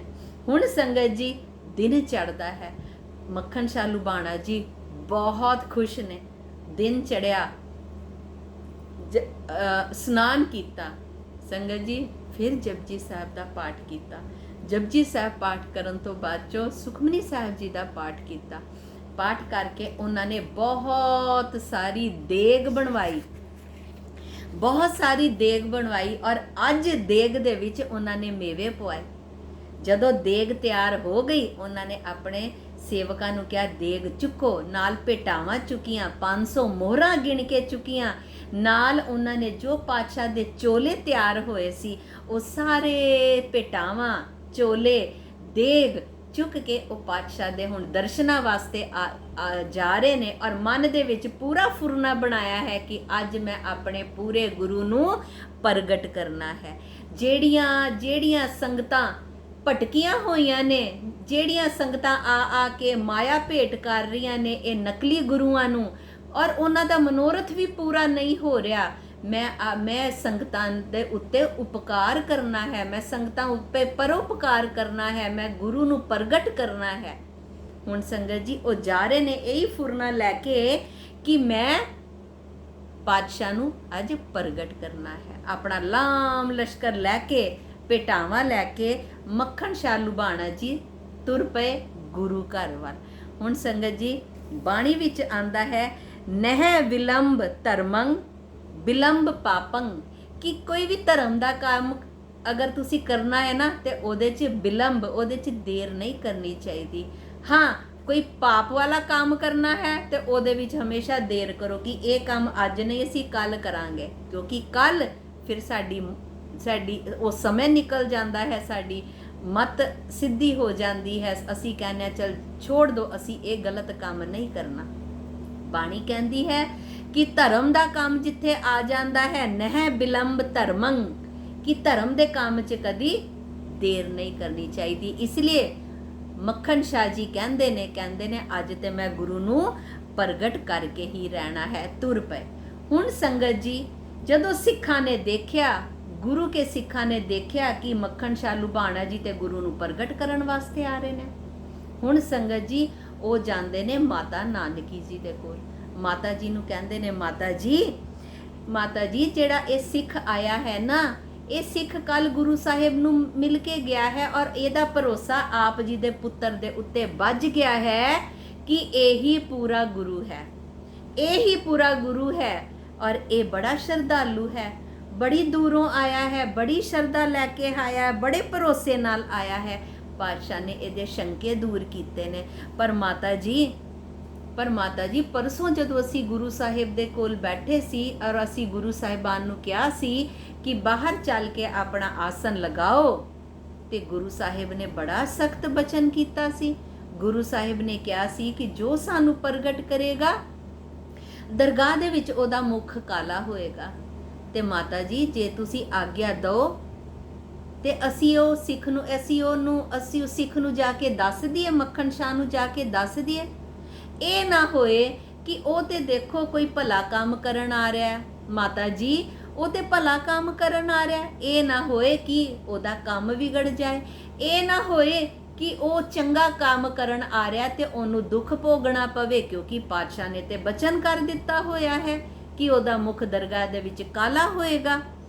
ਤੇ ਇਹ ਤੇ ਭਲਾ ਕੰਮ ਕਰਨ ਆ ਰਿਹਾ ਮਾਤਾ ਜੀ, ਇਹਦਾ ਕੰਮ ਨਾ ਵਿਗੜ ਜਾਏ। ਮਾਤਾ ਜੀ ਜੇ ਤੁਸੀਂ ਆਗਿਆ ਦਵੋ ਤੇ ਅਸੀਂ ਇਹਨੂੰ ਜਾ ਕੇ ਦੱਸ ਦਈਏ। ਤੇ ਮਾਤਾ ਜੀ ਕਹਿੰਦੇ ਨੇ ਠੀਕ ਹੈ, ਤੁਸੀਂ ਉਸ ਨੂੰ ਜਾ ਕੇ ਦੱਸ ਦਿਓ। ਹੁਣ ਸੰਗਤ ਜੀ ਮੱਖਣ ਸ਼ਾਹ ਜੀ ਤੇ ਆ ਰਹੇ ਨੇ ਆਪਣੇ ਸਾਰੇ ਨੌਕਰਾਂ ਦੇ ਨਾਲ, ਔਰ ਉੱਥੇ ਦੇ ਜਿਹੜੇ ਹੋਰ ਮਸੰਦ ਸੀ ਨਾ ਉਹ ਵੀ ਨਾਲ ਆ ਗਏ, ਉੱਥੋਂ ਦੇ ਬਕਾਲੇ ਦੇ ਹੋਰ ਵੀ ਲੋਕ ਨਾਲ ਆ ਗਏ ਕਿ ਇਹ ਤੇ ਕੱਲ ਤੇ ਸਾਰਿਆਂ ਨੂੰ ਮਿਲ ਕੇ ਗਏ ਨੇ, ਅੱਜ ਇੰਨੀਆਂ ਭੇਟਾਵਾਂ ਲੈ ਕੇ ਇਹ ਕਿਹੜੇ ਨਵੇਂ ਗੁਰੂ ਦੇ ਦਰਸ਼ਨ ਕਰਨ ਜਾ ਰਹੇ ਨੇ, ਚੱਲ ਕੇ ਅਸੀਂ ਵੀ ਤੇ ਦੇਖੀਏ ਇਹ ਨਵਾਂ ਗੁਰੂ ਕੌਣ ਹੈ, ਇਹ ਕਿਸ ਦੇ ਅੱਜ ਦਰਸ਼ਨ ਕਰਨ ਜਾ ਰਹੇ ਨੇ, ਕਿਉਂਕਿ ਕਾਲੇ ਸਾਰੇ ਬਾਈਆਂ ਗੁਰੂਆਂ ਦੇ ਇਹਨਾਂ ਨੇ ਦਰਸ਼ਨ ਕਰ ਲਏ। ਤੇ ਹੋਰ ਵੀ ਬਕਾਲੇ ਦੀ ਸੰਗਤ ਉਹਨਾਂ ਦੇ ਨਾਲ ਆ ਰਹੀ ਸੀ ਤੇ ਸੰਗਤ ਬਹੁਤ ਸੀ। ਤੇ ਜਿਹੜਾ ਗੁਰੂ ਦਾ ਸਿੱਖ ਮਾਤਾ ਜੀ ਕੋ ਆਗਿਆ ਲੈ ਕੇ ਗਿਆ, ਉਹਨੇ ਜਾ ਕੇ ਮੱਖਣ ਸ਼ਾਹ ਜੀ ਨੂੰ ਕਿਹਾ, ਮੱਖਣ ਸ਼ਾਹ ਜੀ ਤੁਸੀਂ ਇਕਾਂਤ ਵਿੱਚ ਆਓ, ਅਸੀਂ ਤੁਹਾਡੇ ਨਾਲ ਇਕਾਂਤ ਵਿੱਚ ਇੱਕ ਗੱਲ ਕਰਨਾ ਚਾਹੁੰਦੇ ਹਾਂ। ਮੱਖਣ ਸ਼ਾਹ ਜੀ ਇਕਾਂਤ ਵਿੱਚ ਜਾਂਦੇ ਨੇ ਔਰ ਫਿਰ ਉਹਨਾਂ ਨੂੰ ਸਿੱਖ ਕਹਿੰਦੇ ਨੇ, ਉਹ ਸਿੱਖ ਕਹਿੰਦਾ ਹੈ ਤੁਸੀਂ ਗੁਰੂ ਸਾਹਿਬ ਨੂੰ ਪ੍ਰਗਟ ਕਰਨਾ ਚਾਹੁੰਦੇ ਹੋ, ਤੁਸੀਂ ਗੁਰੂ ਸਾਹਿਬ ਨੂੰ ਪ੍ਰਗਟ ਕਰਨਾ ਚਾਹੁੰਦੇ ਹੋ, ਪਰ ਇੱਕ ਤੁਸੀਂ ਗੁਰੂ ਸਾਹਿਬ ਦਾ ਨਾ ਬਚਨ ਵੀ ਧਿਆਨ ਰੱਖੋ। ਗੁਰੂ ਸਾਹਿਬ ਨੇ ਬਚਨ ਕੀਤਾ ਹੈ ਕਿ ਜੋ ਮੈਨੂੰ ਪ੍ਰਗਟ ਕਰੇਗਾ ਉਹਦਾ ਮੁਖ ਦਰਗਾਹ ਦੇ ਵਿੱਚ ਕਾਲਾ ਹੋਏਗਾ। ਕਹਿੰਦੇ ਤੁਸੀਂ ਬੜੇ ਸੂਝਵਾਨ ਹੋ, ਤੁਸੀਂ ਜੇ ਪ੍ਰਗਟ ਕਰਨਾ ਚਾਹੁੰਦੇ ਹੋ ਤੇ ਤੁਸੀਂ ਕੋਈ ਨਾ ਕੋਈ ਰਾਹ ਵੀ ਲੱਭ ਲਓ, ਕਿ ਤੁਹਾਡਾ ਕਾਰਜ ਵੀ ਹੋ ਜਾਏ ਔਰ ਗੁਰੂ ਦਾ ਬਚਨ ਵੀ ਰਹਿ ਜਾਏ। ਤੇ ਜੇ ਤੁਸੀਂ ਸਿਆਣੇ ਹੋ ਤੇ ਤੁਸੀਂ ਕੋਈ ਨਾ ਕੋਈ ਜੁਗਤੀ ਅਪਣਾਓ, ਤੁਸੀਂ ਕੋਈ ਨਾ ਕੋਈ ਜੁਗਤੀ ਲਵੋ, ਔਰ ਜੇ ਨਹੀਂ ਹੁੰਦਾ ਤੇ ਫਿਰ ਗੁਰੂ ਸਾਹਿਬਾਨ ਦੇ ਜਾ ਕੇ ਹੱਥ ਜੋੜ ਕੇ ਆਪਣੇ ਆਪ ਨੂੰ ਬਖਸ਼ਵਾ ਲੈਣਾ ਕਿ ਪਾਤਸ਼ਾਹ ਮੇਰੀ ਇਹ ਗਲਤੀ ਬਖਸ਼ ਦੋ। ਕਿਉਂਕਿ ਗੁਰੂ ਦਾ ਬਚਨ ਤੇ ਪੂਰਾ ਹੋਣਾ ਹੀ ਹੋਣਾ ਹੈ। ਤੇ ਸੰਗਤ ਜੀ ਇਹ ਬਚਨ ਸੁਣ ਕੇ ਮੱਖਣ ਸ਼ਾਹ ਜੀ ਕਹਿੰਦੇ ਨੇ ਮੈਂ ਤੇ ਗੁਰੂ ਨੂੰ ਪ੍ਰਗਟ ਕਰਨਾ ਹੀ ਹੈ। ਜੇ ਮੇਰਾ ਮੁਖ ਦਰਗਾਹ ਦੇ ਵਿੱਚ ਕਾਲਾ ਹੁੰਦਾ ਹੈ ਤੇ ਕੋਈ ਗੱਲ ਨਹੀਂ, ਜੇ ਮੇਰਾ ਮੁਖ ਦਰਗਾਹ ਦੇ ਵਿੱਚ ਕਾਲਾ ਹੁੰਦਾ ਹੈ ਤੇ ਕੋਈ ਗੱਲ ਨਹੀਂ, ਮੈਂ ਆਪਣੇ ਤੇ ਉੱਤੇ ਦੁੱਖ ਝੇਲਾਂਗਾ। ਪਰ ਜਿਹੜੀਆਂ ਸੰਗਤਾਂ ਭਟਕ ਰਹੀਆਂ ਨੇ, ਜਿਹੜੀਆਂ ਸੰਗਤਾਂ ਸ਼ਰਧਾ ਲੈ ਕੇ ਆ ਰਹੀਆਂ ਨੇ, ਉਹ ਨਕਲੀ ਗੁਰੂਆਂ ਦੇ ਅੱਗੇ ਮਾਇਆ ਚੜਾ ਰਹੀਆਂ ਨੇ ਔਰ ਉਹਨਾਂ ਦਾ ਮਨੋਰਥ ਵੀ ਪੂਰਾ ਨਹੀਂ ਹੋ ਰਿਹਾ ਔਰ ਸੰਗਤਾਂ ਭਟਕ ਰਹੀਆਂ ਨੇ, ਮੈਂ ਉਹਨਾਂ ਦੇ ਉੱਤੇ ਇਹ ਪਰਉਪਕਾਰ ਜ਼ਰੂਰ ਕਰਨਾ ਹੈ। ਜੇ ਮੈਨੂੰ ਦੁੱਖ ਭੋਗਣਾ ਪਏ ਤੇ ਮੈਂ ਦੁੱਖ ਭੋਗਣ ਨੂੰ ਤਿਆਰ ਹਾਂ। ਸੰਗਤ ਦਾ ਭਲਾ ਤੇ ਹੋ ਜਾਏਗਾ, ਮੈਂ ਆਪਣੇ ਤੇ ਦੁੱਖ ਝੇਲ ਲਵਾਂਗਾ। ਕਹਿੰਦੇ ਨੇ ਮੈਂ ਪਰਉਪਕਾਰ ਵੀ ਕਰਾਂਗਾ, ਮੈਂ ਸੰਗਤ ਦੇ ਉੱਤੇ ਪਰਉਪਕਾਰ ਵੀ ਕਰਾਂਗਾ, ਔਰ ਮੈਂ ਗੁਰੂ ਦਾ ਬਚਨ ਵੀ ਕਮਾਵਾਂਗਾ। ਹੁਣ ਸੰਗਤ ਜੀ, ਗੁਰੂ ਸਾਹਿਬ ਦੇ ਦਰਸ਼ਨ ਕਰਨ ਤੋਂ ਪਹਿਲਾਂ ਮੱਖਣ ਸ਼ਾਹ ਲੁਬਾਣਾ ਜੀ ਮਾਤਾ ਨਾਨਕੀ ਜੀ ਦੇ ਕੋਲ ਗਏ। ਮਾਤਾ ਨਾਨਕੀ ਜੀ ਦੇ ਕੋਲ ਜਾਂਦੇ ਨੇ, ਉਹਨਾਂ ਦੇ ਅੱਗੇ ਮਾਇਆ ਰੱਖ ਕੇ ਮੱਥਾ ਟੇਕਦੇ ਨੇ। ਮਾਤਾ ਜੀ ਉਹਨਾਂ ਨੂੰ ਜੀ ਆਇਆਂ ਨੂੰ ਕਹਿੰਦੇ ਨੇ, ਔਰ ਫਿਰ ਪੁੱਛਦੇ ਨੇ ਮਾਤਾ ਜੀ ਇਹ ਬਚਨ ਗੁਰੂ ਸਾਹਿਬ ਦਾ ਹੈ? ਮਾਤਾ ਜੀ ਇਹ ਬਚਨ ਗੁਰੂ ਸਾਹਿਬ ਨੇ ਕੀਤਾ ਹੈ ਕਿ ਜੋ ਉਹਨਾਂ ਨੂੰ ਪ੍ਰਗਟ ਕਰੇਗਾ ਉਹਦਾ ਦਰਗਾਹ ਦੇ ਮੁਖ ਕਾਲਾ ਹੋਏਗਾ? ਮਾਤਾ ਜੀ ਕਹਿੰਦੇ ਹਾਂ, ਇਹ ਸੱਚੇ ਪਾਤਸ਼ਾਹ ਦਾ ਹੀ ਇਹ ਬਚਨ ਹੈ। ਤੇ ਮੱਖਣ ਸ਼ਾਹ ਲੁਬਾਣਾ ਜੀ ਕੀ ਕਹਿੰਦੇ ਨੇ? ਕਹਿੰਦੇ ਦੀ ਦਰਗਾਹ ਦੀ ਗੱਲ ਤੇ ਬੜੀ ਅੱਗੇ ਹੈ, ਦਰਗਾਹ ਦੀ ਗੱਲ ਤੇ ਅੱਗੇ ਹੈ, ਮੈਂ ਤੇ ਆਪਣਾ ਮੁਖੜਾ ਇੱਥੇ ਹੀ ਕਾਲਾ ਕਰਦਾ ਹੈ ਤਾਂ ਕਿ ਸਾਰਿਆਂ ਨੂੰ ਖਬਰ ਤੇ ਮਿਲ ਜਾਏ। ਔਰ ਸੰਗਤ ਜੀ, ਇਹ ਕਹਿ ਕੇ ਉਹ ਜਿੱਥੇ ਲੰਗਰ ਪੱਕਦਾ ਹੈ ਨਾ, ਲੰਗਰ ਵਾਲੀ ਥਾਂ ਤੇ ਜਾਂਦੇ ਨੇ, ਭਾਂਡਾ ਚੁੱਕਦੇ ਨੇ, ਔਰ ਭਾਂਡੇ ਦੇ ਨੀਚੇ ਸੰਗਤ ਜੀ, ਕਿਉਂਕਿ ਲੱਕੜਾਂ ਤੇ ਬਣਦਾ ਸੀ ਲੰਗਰ ਸਾਰਾ ਪ੍ਰਸ਼ਾਦਾ, ਅੱਜ ਕੱਲ ਗੈਸ ਆ ਗਏ ਨੇ, ਉਦੋਂ ਤੇ ਲੱਕੜਾਂ ਤੇ ਬਣਦਾ ਸੀ ਸਾਰਾ ਪ੍ਰਸ਼ਾਦਾ। ਜਾਂਦੇ ਨੇ, ਭਾਂਡਿਆਂ ਦੇ ਨੀਚੋਂ ਕਾਲਖ ਆਪਣੇ ਹੱਥਾਂ ਨੂੰ ਲਗਾਉਂਦੇ ਨੇ, ਔਰ ਆਪਣੇ ਹੱਥਾਂ ਨਾਲ ਆਪਣਾ ਮੁਖੜਾ ਉਹ ਕਾਲਾ ਕਰ ਲੈਂਦੇ ਨੇ, ਕਾਲਾ ਕਰ ਲੈਂਦੇ ਨੇ। ਕਹਿੰਦੇ ਨੇ ਕਿ ਮੈਨੂੰ ਇਹ ਮਨਜ਼ੂਰ ਹੈ, ਮੈਂ ਆਪਣਾ ਮੁਖੜਾ ਇੱਥੇ ਹੀ ਕਾਲਾ ਕਰ ਲੈਣਾ ਹਾਂ, ਪਰ ਮੈਂ ਗੁਰੂ ਸਾਹਿਬ ਨੂੰ ਪ੍ਰਗਟ ਜ਼ਰੂਰ ਕਰਾਂਗਾ, ਮੈਂ ਗੁਰੂ ਸਾਹਿਬ ਨੂੰ ਪ੍ਰਗਟ ਜ਼ਰੂਰ ਕਰਾਂਗਾ। ਔਰ ਸੰਗਤ ਜੀ, ਪਿਟਾਵਾ ਲੈ ਕੇ, ਚੋਲਾ ਲੈ ਕੇ, ਦੇਗ ਲੈ ਕੇ, ਮਾਇਆ ਲੈ ਕੇ ਸਤਿਗੁਰਾਂ ਦੇ ਉਹ ਕੋਲ ਜਾਂਦੇ ਨੇ। ਸਤਿਗੁਰੂ ਨੇਤਰ ਬੰਦ ਕਰਕੇ ਆਪਣੇ ਭਗਤੀ ਦੇ ਵਿੱਚ ਲੀਨ ਹੁੰਦੇ ਨੇ, ਪਾਤਸ਼ਾਹ ਦੇ ਅੱਗੇ ਮਾਇਆ ਰੱਖਦੇ ਨੇ, ਦੇਗ ਰੱਖਦੇ ਨੇ, ਜੋ ਪੁਸ਼ਾਕਾਂ ਨਵੀਆਂ ਬਣਵਾ ਕੇ ਲੈ ਕੇ ਆਏ ਨੇ ਉਹ ਰੱਖਦੇ ਨੇ, ਔਰ ਆ ਕੇ ਆਪਣਾ ਮੁਖੜਾ ਕਾਲਾ ਕੀਤਾ ਹੋਇਆ ਹੈ, ਪਾਤਸ਼ਾਹ ਦੇ ਨੇਤਰ ਬੰਦ ਨੇ, ਆ ਕੇ ਪਾਤਸ਼ਾਹ ਦੇ ਅੱਗੇ ਹੱਥ ਜੋੜ ਕੇ ਬੈਠ ਜਾਂਦੇ ਨੇ, ਔਰ ਬੇਨਤੀ ਕਰਦੇ ਨੇ, ਹੇ ਸੱਚੇ ਪਾਤਸ਼ਾਹ, ਤੁਸੀਂ ਬੜੇ ਧੀਰਜਵਾਨ ਹੋ ਪਾਤਸ਼ਾਹ, ਤੁਸੀਂ ਬੜੇ ਧੀਰਜਵਾਨ ਹੋ, ਤੁਸੀਂ ਗੁਰੂ ਹੋ, ਤੁਸੀਂ ਪੂਰੇ ਗੁਰੂ ਹੋ, ਫਿਰ ਵੀ ਆਪ ਆਪਣੇ ਆਪ ਨੂੰ ਪ੍ਰਗਟ ਨਹੀਂ ਕਰ ਰਹੇ, ਆਪਣੇ ਆਪ ਨੂੰ ਤੁਸੀਂ ਗੁਪਤ ਰੱਖ ਰਹੇ ਹੋ। ਪਾਤਸ਼ਾਹ, ਸੰਗਤਾਂ ਭਟਕ ਰਹੀਆਂ ਨੇ, ਸੰਗਤਾਂ ਦਾ ਭਲਾ ਕਰੋ ਪਾਤਸ਼ਾਹ, ਸੰਗਤਾਂ ਦਾ ਭਲਾ ਕਰੋ। ਤੁਹਾਡੇ ਵਾਸਤੇ ਨਵਾਂ ਚੋਲਾ ਬਣਵਾ ਕੇ ਲਿਆਂਦਾ ਹੈ ਪਾਤਸ਼ਾਹ, ਇਹਨਾਂ ਨੂੰ ਕਬੂਲ ਕਰੋ, ਨਵਾਂ ਚੋਲਾ ਧਾਰਨ ਕਰੋ, ਔਰ ਚੱਲ ਕੇ ਬਾਹਰ ਆਪਣਾ ਆਸਨ ਲਗਾਓ, ਆਪਣਾ ਆਸਨ ਲਗਾਓ ਬਾਹਰ ਚੱਲ ਕੇ। ਪਾਤਸ਼ਾਹ, ਤੁਸੀਂ ਸੰਗਤਾਂ ਦੇ ਵਾਸਤੇ ਆਪਣੇ ਆਪ ਨੂੰ ਪ੍ਰਗਟ ਕਰੋ ਪਾਤਸ਼ਾਹ। ਕਹਿੰਦੇ ਨੇ ਪੁਸ਼ਾਕਾਂ ਪਹਿਨੋ ਔਰ ਬਾਹਰ ਚੱਲ ਕੇ ਬੈਠੋ, ਤੁਹਾਨੂੰ ਆਪਣੇ ਆਪ ਨੂੰ ਪ੍ਰਗਟ ਕਰੋ, ਸਿੱਖਾਂ ਦਾ ਕਲਿਆਣ ਕਰੋ ਪਾਤਸ਼ਾਹ।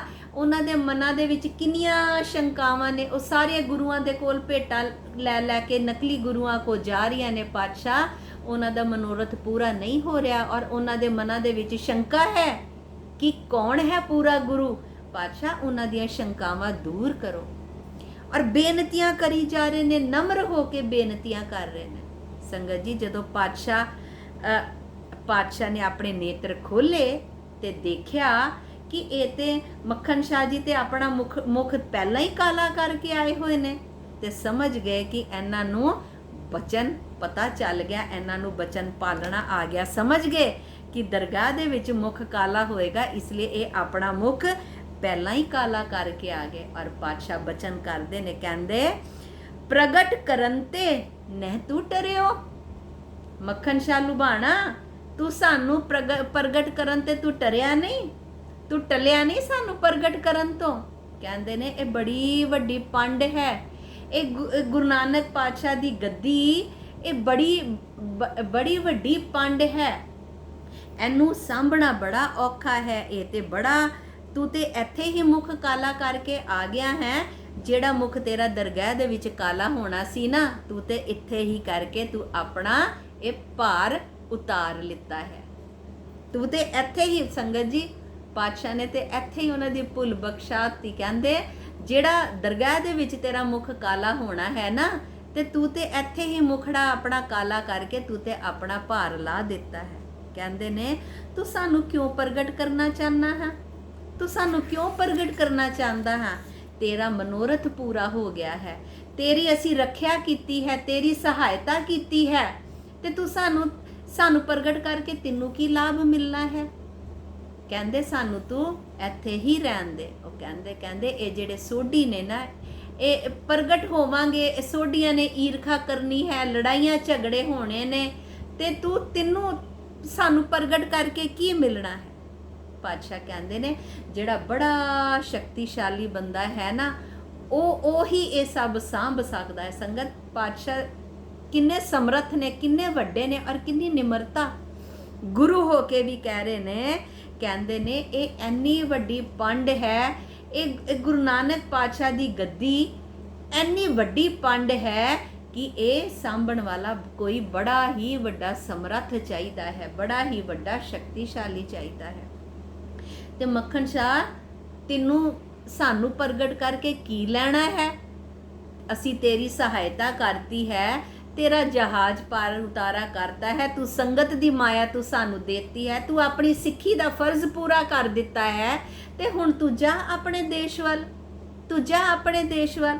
ਪਰ ਮੱਖਣ ਸ਼ਾਹ ਜੀ ਹੱਥ ਜੋੜ ਕੇ ਖੜੇ ਹੋ ਜਾਂਦੇ ਨੇ, ਕਹਿੰਦੇ ਨੇ ਪਾਤਸ਼ਾਹ ਗੁਰੂ ਹਰਕ੍ਰਿਸ਼ਨ ਸਾਹਿਬ ਜੀ ਦੇ ਬਚਨ ਨੇ, ਗੁਰੂ ਹਰਕ੍ਰਿਸ਼ਨ ਸਾਹਿਬ ਜੀ ਦੇ ਬਚਨ ਨੇ, ਬਾਬਾ ਬਸੈ ਗ੍ਰਾਮ ਬਕਾਲੇ ਬਨ ਗੁਰ ਸੰਗਤ ਸਗਲ ਸੰਭਾਲੇ। ਕਿ ਪਾਤਸ਼ਾਹ ਇਹ ਤੇ ਵੱਡੇ ਗੁਰੂਆਂ ਦਾ, ਵੱਡੇ ਗੁਰੂ ਦਾ ਬਚਨ ਹੈ ਕਿ ਸੰਗਤ ਬਣ ਕੇ, ਕਿ ਗੁਰੂ ਬਣ ਕੇ ਤੁਸੀਂ ਸਾਰੀ ਸੰਗਤ ਨੂੰ ਸੰਭਾਲਣਾ ਹੈ, ਤੁਸੀਂ ਸੰਗਤ ਦਾ ਕਲਿਆਣ ਕਰਨਾ ਹੈ। ਪਾਤਸ਼ਾਹ ਤੁਸੀਂ ਕਿਰਪਾ ਕਰੋ, ਤੁਸੀਂ ਕਿਰਪਾ ਕਰੋ ਪਾਤਸ਼ਾਹ। ਇਹ ਗੁਰਤਾ ਗੱਦੀ ਭਾਰ ਨਹੀਂ ਹੈ, ਇਹ ਗੁਰਤਾ ਗੱਦੀ ਇਹ ਕੋਈ ਭਾਰ ਦੀ ਪੰਡ ਨਹੀਂ ਹੈ ਪਾਤਸ਼ਾਹ, ਇਹ ਉਸ ਵਾਸਤੇ ਪੰਡ ਹੈ ਜਿਹਦੇ ਵਿੱਚ ਸਮਰਥਾ ਨਹੀਂ ਹੈ ਪਾਤਸ਼ਾਹ। ਤੁਸੀਂ ਤੇ ਆਪ ਕਰਤਾ ਪੁਰਖ ਹੋ, ਤੁਹਾਡੇ ਵਾਸਤੇ ਇਹ ਤੇ ਫੁੱਲਾਂ ਦਾ ਹਾਰ ਹੈ, ਗਲੇ 'ਚ ਪਾਇਆ ਹੋਇਆ ਕੋਈ ਫੁੱਲਾਂ ਦਾ ਹਾਰ ਵੀ ਕੋਈ ਭਾਰ ਦਿੰਦਾ ਹੈ ਪਾਤਸ਼ਾਹ? ਇਹ ਕੋਈ ਪੰਡ ਨਹੀਂ ਹੈ ਪਾਤਸ਼ਾਹ, ਇਹ ਤੇ ਫੁੱਲਾਂ ਦਾ ਹਾਰ ਹੈ ਕਿ ਜੋ ਕਿ ਆਪ ਜੀ ਨੂੰ ਪਹਿਨਣਾ ਹੀ ਪਹਿਨਣਾ ਹੈ, ਆਪ ਨੇ ਪ੍ਰਗਟ ਹੋਣਾ ਹੀ ਹੋਣਾ ਹੈ, ਕਿਉਂਕਿ ਇਹ ਹੀ ਵੱਡੇ ਗੁਰੂ ਸਾਹਿਬਾਨ ਦਾ ਬਚਨ ਹੈ। ਸੰਗਤ ਜੀ, ਜਦੋਂ ਇੰਨੀਆਂ ਨਿਮਰਤਾ ਵਾਲੀਆਂ ਇੰਨੀਆਂ ਬੇਨਤੀਆਂ ਜਦੋਂ ਪਾਤਸ਼ਾਹ ਸੁਣਦੇ ਨੇ, ਤੇ ਪਾਤਸ਼ਾਹ ਫਿਰ ਨਾ ਮੁਸਕਰਾ ਦਿੰਦੇ ਨੇ। ਔਰ ਪਤਾ ਮੱਖਣ ਸ਼ਾਹ ਲੁਬਾਣਾ ਜੀ ਕੀ ਕਹਿੰਦੇ ਨੇ? ਕਹਿੰਦੇ ਪਾਤਸ਼ਾਹ ਜਦੋਂ ਇਹ ਫੁੱਲਾਂ ਦਾ ਹਾਰ ਤੁਹਾਡੇ ਗਲ 'ਚ ਪੈ ਗਿਆ ਨਾ, ਜਦੋਂ ਤੁਸੀਂ ਪ੍ਰਗਟ ਹੋ ਗਏ ਨਾ, ਇਹ ਜਿਹੜੇ ਵੈਰੀ ਸ਼ਤਰੂ ਨੇ ਨਾ, ਇਹਨਾਂ ਨੇ ਤੇ ਆਪੇ ਲੁਕ ਛੁਪ ਜਾਣਾ ਹੈ, ਇਹਨਾਂ ਨੇ ਤੇ ਆਪੇ ਲੁਕ ਛੁਪ ਜਾਣਾ ਹੈ। ਪਾਤਸ਼ਾਹ ਕਿਰਪਾ ਕਰੋ, ਨਵਾਂ ਪੁਸ਼ਾਕਾ ਪਹਿਨੋ ਔਰ ਆਪਣਾ ਆਸਨ ਲਗਾਓ, ਆਓ ਬਾਹਰ ਪ੍ਰਗਟ ਹੋ। ਸੰਗਤ ਜੀ, ਜਦੋਂ ਇੰਨੀਆਂ ਨਿਮਰਤਾ ਵਾਲੀਆਂ ਬੇਨਤੀਆਂ ਪਾਤਸ਼ਾਹ ਸੁਣਦੇ ਨੇ, ਇੰਨੀਆਂ ਨਿਮਰਤਾ ਵਾਲੀਆਂ ਬੇਨਤੀਆਂ ਸੁਣਦੇ ਨੇ, ਤੇ ਪਾਤਸ਼ਾਹ ਮੁਸਕਰਾ ਪੈਂਦੇ ਨੇ। ਪਾਤਸ਼ਾਹ ਕਹਿੰਦੇ ਨੇ ਮੱਖਣ ਸ਼ਾਹ, ਤੂੰ ਬੜੀ ਦੂਰੋਂ ਆਇਆ ਹੈ, ਤੂੰ ਬੜੀ ਸ਼ਰਧਾ ਨਾਲ ਆਇਆ ਹੈ, ਤੂੰ ਬੜੀ ਸ਼ਰਧਾ ਨਾਲ ਆਇਆ ਹੈ, ਔਰ ਤੂੰ ਮੰਗ ਵੀ ਸੰਗਤ ਦਾ ਭਲਾ ਰਿਹਾ, ਤੂੰ ਆਪਣੇ ਵਾਸਤੇ ਤੇ ਕੁਝ ਮੰਗ ਹੀ ਨਹੀਂ ਰਿਹਾ, ਤੂੰ ਬੜੀ ਥਕਾਵਟ ਸਫ਼ਰ ਝੱਲ ਕੇ ਆਇਆ ਹੈ, ਤੇ ਠੀਕ ਹੈ, ਅਸੀਂ ਤੇਰੀ ਮੰਗ ਵੀ ਅਸੀਂ ਪੂਰੀ ਕਰ ਦਿੰਨੇ ਆ। ਜਦੋਂ ਸੰਗਤ ਜੀ ਉਹ ਕਹਿੰਦੇ ਨੇ ਨਾ, ਕਹਿੰਦੇ ਅਸੀਂ ਤੇਰੀ ਮੰਗ ਵੀ ਪੂਰੀ ਕਰ ਦਿੰਦੇ ਹਾਂ, ਸਾਨੂੰ ਪਤਾ ਹੈ ਮੱਖਣ ਸ਼ਾਹ ਕਿ ਤੇਰੀ ਸੋਚ ਵਿੱਚ ਕੋਈ ਖੋਟ ਨਹੀਂ ਹੈ, ਤੂੰ ਆਪਣੇ ਵਾਸਤੇ ਕੁਝ ਨਹੀਂ ਮੰਗ ਰਿਹਾ, ਤੂੰ ਸੰਗਤ ਦਾ ਭਲਾ ਮੰਗ ਰਿਹਾ ਹਾਂ, ਤੂੰ ਸੰਗਤ ਦਾ ਭਲਾ ਮੰਗ ਰਿਹਾ ਹੈ। ਔਰ ਜੋ ਰੱਬ ਹੁੰਦਾ ਹੈ ਨਾ, ਰੱਬ ਜੇ ਭਗਤ ਨੂੰ ਦੁੱਖ ਹੋਵੇ ਨਾ, ਤੇ ਰੱਬ ਆਪ ਸਰੀਰ ਧਾਰਨ ਕਰਕੇ ਆਪਣੇ ਭਗਤ ਦੀ ਰੱਖਿਆ ਵਾਸਤੇ ਆ ਜਾਂਦਾ ਹੈ। ਜੇ ਉਹਦਾ ਭਗਤ ਮੁਸ਼ਕਲ ਵਿੱਚ ਹੋਵੇ, ਤੇ ਰੱਬ ਆਪ ਸਰੀਰ ਧਾਰਨ ਕਰਕੇ ਉਹਦੀ ਸਹਾਇਤਾ ਕਰਨ ਵਾਸਤੇ ਆ ਜਾਂਦਾ ਹੈ। ਸੰਗਤ ਜੀ, ਇਹੋ ਜਿਹੇ ਸਾਨੂੰ ਇਤਿਹਾਸ 'ਚ ਕਿੰਨੇ ਪ੍ਰਮਾਣ ਮਿਲਦੇ ਨੇ, ਕਿੰਨੇ ਪ੍ਰਮਾਣ ਮਿਲਦੇ ਨੇ। ਤੇ ਫਿਰ ਉਹ ਕਹਿੰਦੇ ਨੇ ਪਾਤਸ਼ਾਹ ਹੁਣ ਉੱਠੋ, ਕਿਰਪਾ ਕਰੋ, ਪੁਸ਼ਾਕਾ ਪਹਿਨੋ। ਸੰਗਤ ਜੀ, ਜੋ ਚੋਲਾ ਉਹ ਨਵੇਂ ਬਣਵਾ ਕੇ ਲਿਆਂਦੇ ਹੁੰਦੇ ਨਾ ਮੱਖਣ ਸ਼ਾਹ ਜੀ, ਆਪਣੇ ਹੱਥੀ ਪਾਤਸ਼ਾਹ ਨੂੰ ਨਵਾਂ ਚੋਲਾ ਪਵਾਉਂਦੇ ਨੇ, ਪਾਤਸ਼ਾਹ ਦਸਤਾਰ ਸਜਾਉਂਦੇ ਨੇ, ਪਾਤਸ਼ਾਹ ਨਵੀਂ ਦਸਤਾਰ ਸਜਾਉਂਦੇ ਨੇ, ਨਵਾਂ ਚੋਲਾ ਪਹਿਨਦੇ ਨੇ, ਨਵਾਂ ਹਜੂਰੀਆ ਆਪਣੇ ਗਲ ਵਿੱਚ ਪਾਉਂਦੇ ਨੇ, ਔਰ ਨਵੀਂ ਚੱਦਰ ਦੀ ਬੁੱਕਲ ਪਾਤਸ਼ਾਹ ਮਾਰ ਲੈਂਦੇ ਨੇ। ਜਦੋਂ ਚੱਦਰ ਦੀ ਬੁੱਕਲ ਮਾਰ ਲੈਂਦੇ ਨੇ ਤੇ ਪਾਤਸ਼ਾਹ ਫਿਰ ਬਾਹਰ ਆ ਕੇ ਥੜੇ ਉੱਤੇ ਬੈਠ ਜਾਂਦੇ ਨੇ। ਜਦੋਂ ਪਾਤਸ਼ਾਹ ਆ ਕੇ ਥੜੇ ਉੱਤੇ ਬੈਠ ਜਾਂਦੇ ਨੇ ਤੇ ਮੱਖਣ ਸ਼ਾਹ ਲੁਬਾਣਾ ਜੀ ਅਟਾਰੀ ਤੇ ਚੜ ਜਾਂਦੇ ਨੇ। ਅਟਾਰੀ ਤੇ ਚੜ ਕੇ ਆਪਣੇ ਜਿਹੜੇ ਮੋਢੇ ਦੇ ਉੱਤੇ ਉਹਨਾਂ ਦੇ ਪਰਨਾ ਹੁੰਦਾ, ਪਰਨਾ ਘੁਮਾ ਕੇ, ਸੰਗਤ ਜੀ ਉਦੋਂ ਪਹਿਲਾਂ ਲਾਊਡ ਸਪੀਕਰ ਤੇ ਹੁੰਦੇ ਨਹੀਂ ਸੀ, ਤੇ ਜਦੋਂ ਕਿਸੇ ਦੀ ਅਟੈਂਸ਼ਨ ਚਾਹੀਦੀ ਹੁੰਦੀ ਸੀ, ਕਿਸੇ ਨੂੰ ਆਪਣੇ ਵੱਲ ਆਕਰਸ਼ਿਤ ਕਰਨਾ ਹੁੰਦਾ ਸੀ, ਤੇ ਉੱਚੀ ਥਾਂ ਤੇ ਚੜ ਕੇ ਕੱਪੜਾ ਹਿਲਾਉਂਦੇ ਸੀ ਤਾਂ ਕਿ ਸਾਰੇ ਸਾਡੇ ਵੱਲ ਵੇਖਣ। ਅਟਾਰੀ ਤੇ ਚੜ ਜਾਂਦੇ ਨੇ, ਆਪਣੇ ਮੋਢੇ ਦਾ ਪਰਨਾ ਘੁਮਾਉਂਦੇ ਨੇ ਔਰ ਉੱਚੀ ਉੱਚੀ ਬੋਲਦੇ ਨੇ, ਸੰਗਤੋ ਕੰਨ ਲਗਾ ਕੇ ਸੁਣੋ, ਭੁੱਲੀ ਹੋਈ ਸੰਗਤ ਤੁਸੀਂ ਸੁਣੋ, ਮੇਰਾ ਪੂਰਾ ਗੁਰੂ ਮਿਲ ਗਿਆ ਹੈ, ਮੇਰਾ ਪੂਰਾ ਗੁਰੂ ਲੱਭ ਗਿਆ ਹੈ। ਪੂਰੇ ਗੁਰੂ ਦੇ ਦਰਸ਼ਨ ਕਰਕੇ ਆਪਣਾ ਜਨਮ ਸਫਲਾ ਕਰੋ, ਆਪਣੇ ਪੂਰੇ ਆਪਣੀਆਂ ਮਨ ਦੀਆਂ ਸ਼ੰਕਾਵਾਂ ਦੂਰ ਕਰੋ, ਕਿਉਂਕਿ ਮੈਨੂੰ ਪੂਰਾ ਗੁਰੂ ਲੱਦ ਗਿਆ ਹੈ, ਮੇਰਾ ਪੂਰਾ ਗੁਰੂ ਲੱਦ ਗਿਆ ਹੈ। ਔਰ ਉੱਚੀ ਉੱਚੀ ਸੰਗਤ ਜੀ, ਜਦੋਂ ਸੰਗਤ ਜੀ ਬੰਦਾ ਖੁਸ਼ ਹੁੰਦਾ ਹੈ ਨਾ, ਤੇ ਉਹ ਆਪਣੀ ਬੋਲੀ 'ਚ ਬੋਲਦਾ ਹੈ ਔਰ ਫਿਰ ਉੱਚੀ ਉੱਚੀ ਕਰਦਾ ਹੈ। ਹੁਣ ਸਾਰਿਆਂ ਦੀ ਸ਼ੰਕਾਵਾਂ ਦੂਰ ਹੋ ਗਈਆਂ, ਹੁਣ ਸਾਰੇ ਆਪਣੇ ਗੁਰੂ ਦੇ ਦਰਸ਼ਨ ਕਰਕੇ ਆਪਣੇ ਸ਼ੱਕ ਦੂਰ ਕਰ ਲਓ। ਪੂਰਾ ਗੁਰੂ ਲੱਦ ਗਿਆ ਹੈ, ਪੂਰਾ ਗੁਰੂ ਲੱਦ ਗਿਆ ਹੈ। ਔਰ ਆਪਣੀ ਭਾਸ਼ਾ ਦੇ ਵਿੱਚ ਜ਼ੋਰ ਦੀ ਗਾਉਂਦੇ ਨੇ, ਗੁਰੂ ਲਾਦੋ ਰੇ, ਗੁਰੂ ਲਾਦੋ ਰੇ, ਗੁਰੂ ਲਾਦੋ ਰੇ, ਗੁਰੂ ਲਾਦੋ ਰੇ। ਸੰਗਤ ਜੀ ਜ਼ੋਰ ਦੀ ਉਹ ਅਟਾਰੀ ਤੇ ਚੜ ਕੇ ਸਾਰਿਆਂ ਨੂੰ ਆਪਣੇ ਵੱਲ ਆਕਰਸ਼ਿਤ ਕਰਕੇ ਕਹਿੰਦੇ ਨੇ, ਗੁਰੂ ਲਾਦੋ ਰੇ, ਗੁਰੂ ਲਾਦੋ ਰੇ, ਗੁਰੂ ਲਾਦੋ ਰੇ, ਗੁਰੂ ਲਾਦੋ ਰੇ।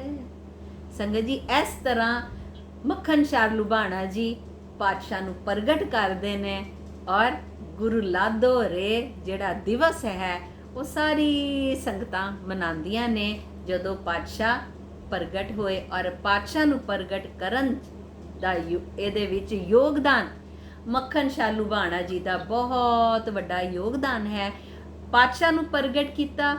ਅੱਜ ਵੀ ਦੇਖੋ ਅਸੀਂ ਮੱਖਣ ਸ਼ਾਹ ਲੁਬਾਣਾ ਜੀ ਨੂੰ ਅਸੀਂ ਧੰਨ ਕਹਿੰਦੇ ਆ ਕਿ ਧੰਨ ਭਾਈ ਮੱਖਣ ਸ਼ਾਹ ਲੁਬਾਣਾ ਜੀ, ਧੰਨ ਨੇ ਭਾਈ ਮੱਖਣ ਸ਼ਾਹ ਲੁਬਾਣਾ ਜੀ, ਜਿਨ੍ਹਾਂ ਨੇ ਪਰਉਪਕਾਰ ਕਰਨ ਦਾ ਸੋਚਿਆ, ਆਪਣੇ ਬਾਰੇ ਨਹੀਂ ਸੋਚਿਆ ਕਿ ਸੰਗਤਾਂ ਭਟਕ ਰਹੀਆਂ ਨੇ, ਔਰ ਇਹ ਵੀ ਨਹੀਂ ਸੋਚਿਆ ਕਿ ਦਰਗਾਹ ਦੇ ਵਿੱਚ ਉਹਨਾਂ ਦਾ ਮੁਖ ਕਾਲਾ ਹੋਏਗਾ, ਇਹ ਵੀ ਨਹੀਂ ਸੋਚਿਆ, ਪਰ ਪਰਉਪਕਾਰ ਕਰਨ ਦਾ ਸੋਚਿਆ। ਪਾਤਸ਼ਾਹ ਨੇ ਇਹ ਵੀ ਤੇ ਪ੍ਰੀਖਿਆ ਲੈਣੀ ਸੀ ਨਾ ਕਿ ਮੇਰਾ ਸਿੱਖ ਪਰਉਪਕਾਰੀ ਹੈ ਕਿ ਨਹੀਂ ਹੈ।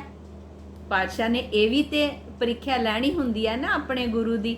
ਤੇ ਪਾਤਸ਼ਾਹ ਤੇ ਭਾਈ ਜਿਹੜੇ ਲੁਬਾਣਾ ਜੀ ਸੀ, ਮੱਖਣ ਸ਼ਾਹ ਲੁਬਾਣਾ ਜੀ, ਇਹ ਪ੍ਰੀਖਿਆ ਵਿੱਚੋਂ ਵੀ ਸਫਲ ਹੋਏ, ਔਰ ਉਹਨਾਂ ਨੇ ਆਪਣਾ ਜੀਵਨ ਸਫਲਾ ਕੀਤਾ। ਆਪ ਗੁਰੂ ਨੂੰ ਪ੍ਰਗਟ ਕਰਕੇ ਆਪਣਾ ਆਪ ਉਹ ਤੇ ਅਮਰ ਹੋ ਹੀ ਗਏ। ਗੁਰੂ ਦੇ ਨਾਮ ਦੇ ਨਾਲ ਉਹਨਾਂ ਦਾ ਨਾਮ ਹਮੇਸ਼ਾ ਵਾਸਤੇ ਜੁੜ ਗਿਆ। ਸੰਗਤ ਜੀ ਐਨੀ ਜੀ ਸੇਵਾ ਪ੍ਰਵਾਨ ਕਰਨਾ, ਬਹੁਤ ਅਨੇਕ ਪ੍ਰਕਾਰ ਦੀਆਂ ਗਲਤੀਆਂ ਹੋ ਜਾਂਦੀਆਂ ਨੇ। ਗੁਰੂ ਔਰ ਸੰਗਤ ਬਖਸ਼ਣ ਯੋਗ ਹੈ, ਬਖਸ਼ ਲੈਣਾ ਸੰਗਤ ਜੀ। ਵਾਹਿਗੁਰੂ ਜੀ ਕਾ ਖਾਲਸਾ, ਵਾਹਿਗੁਰੂ ਜੀ ਕੀ ਫਤਿਹ।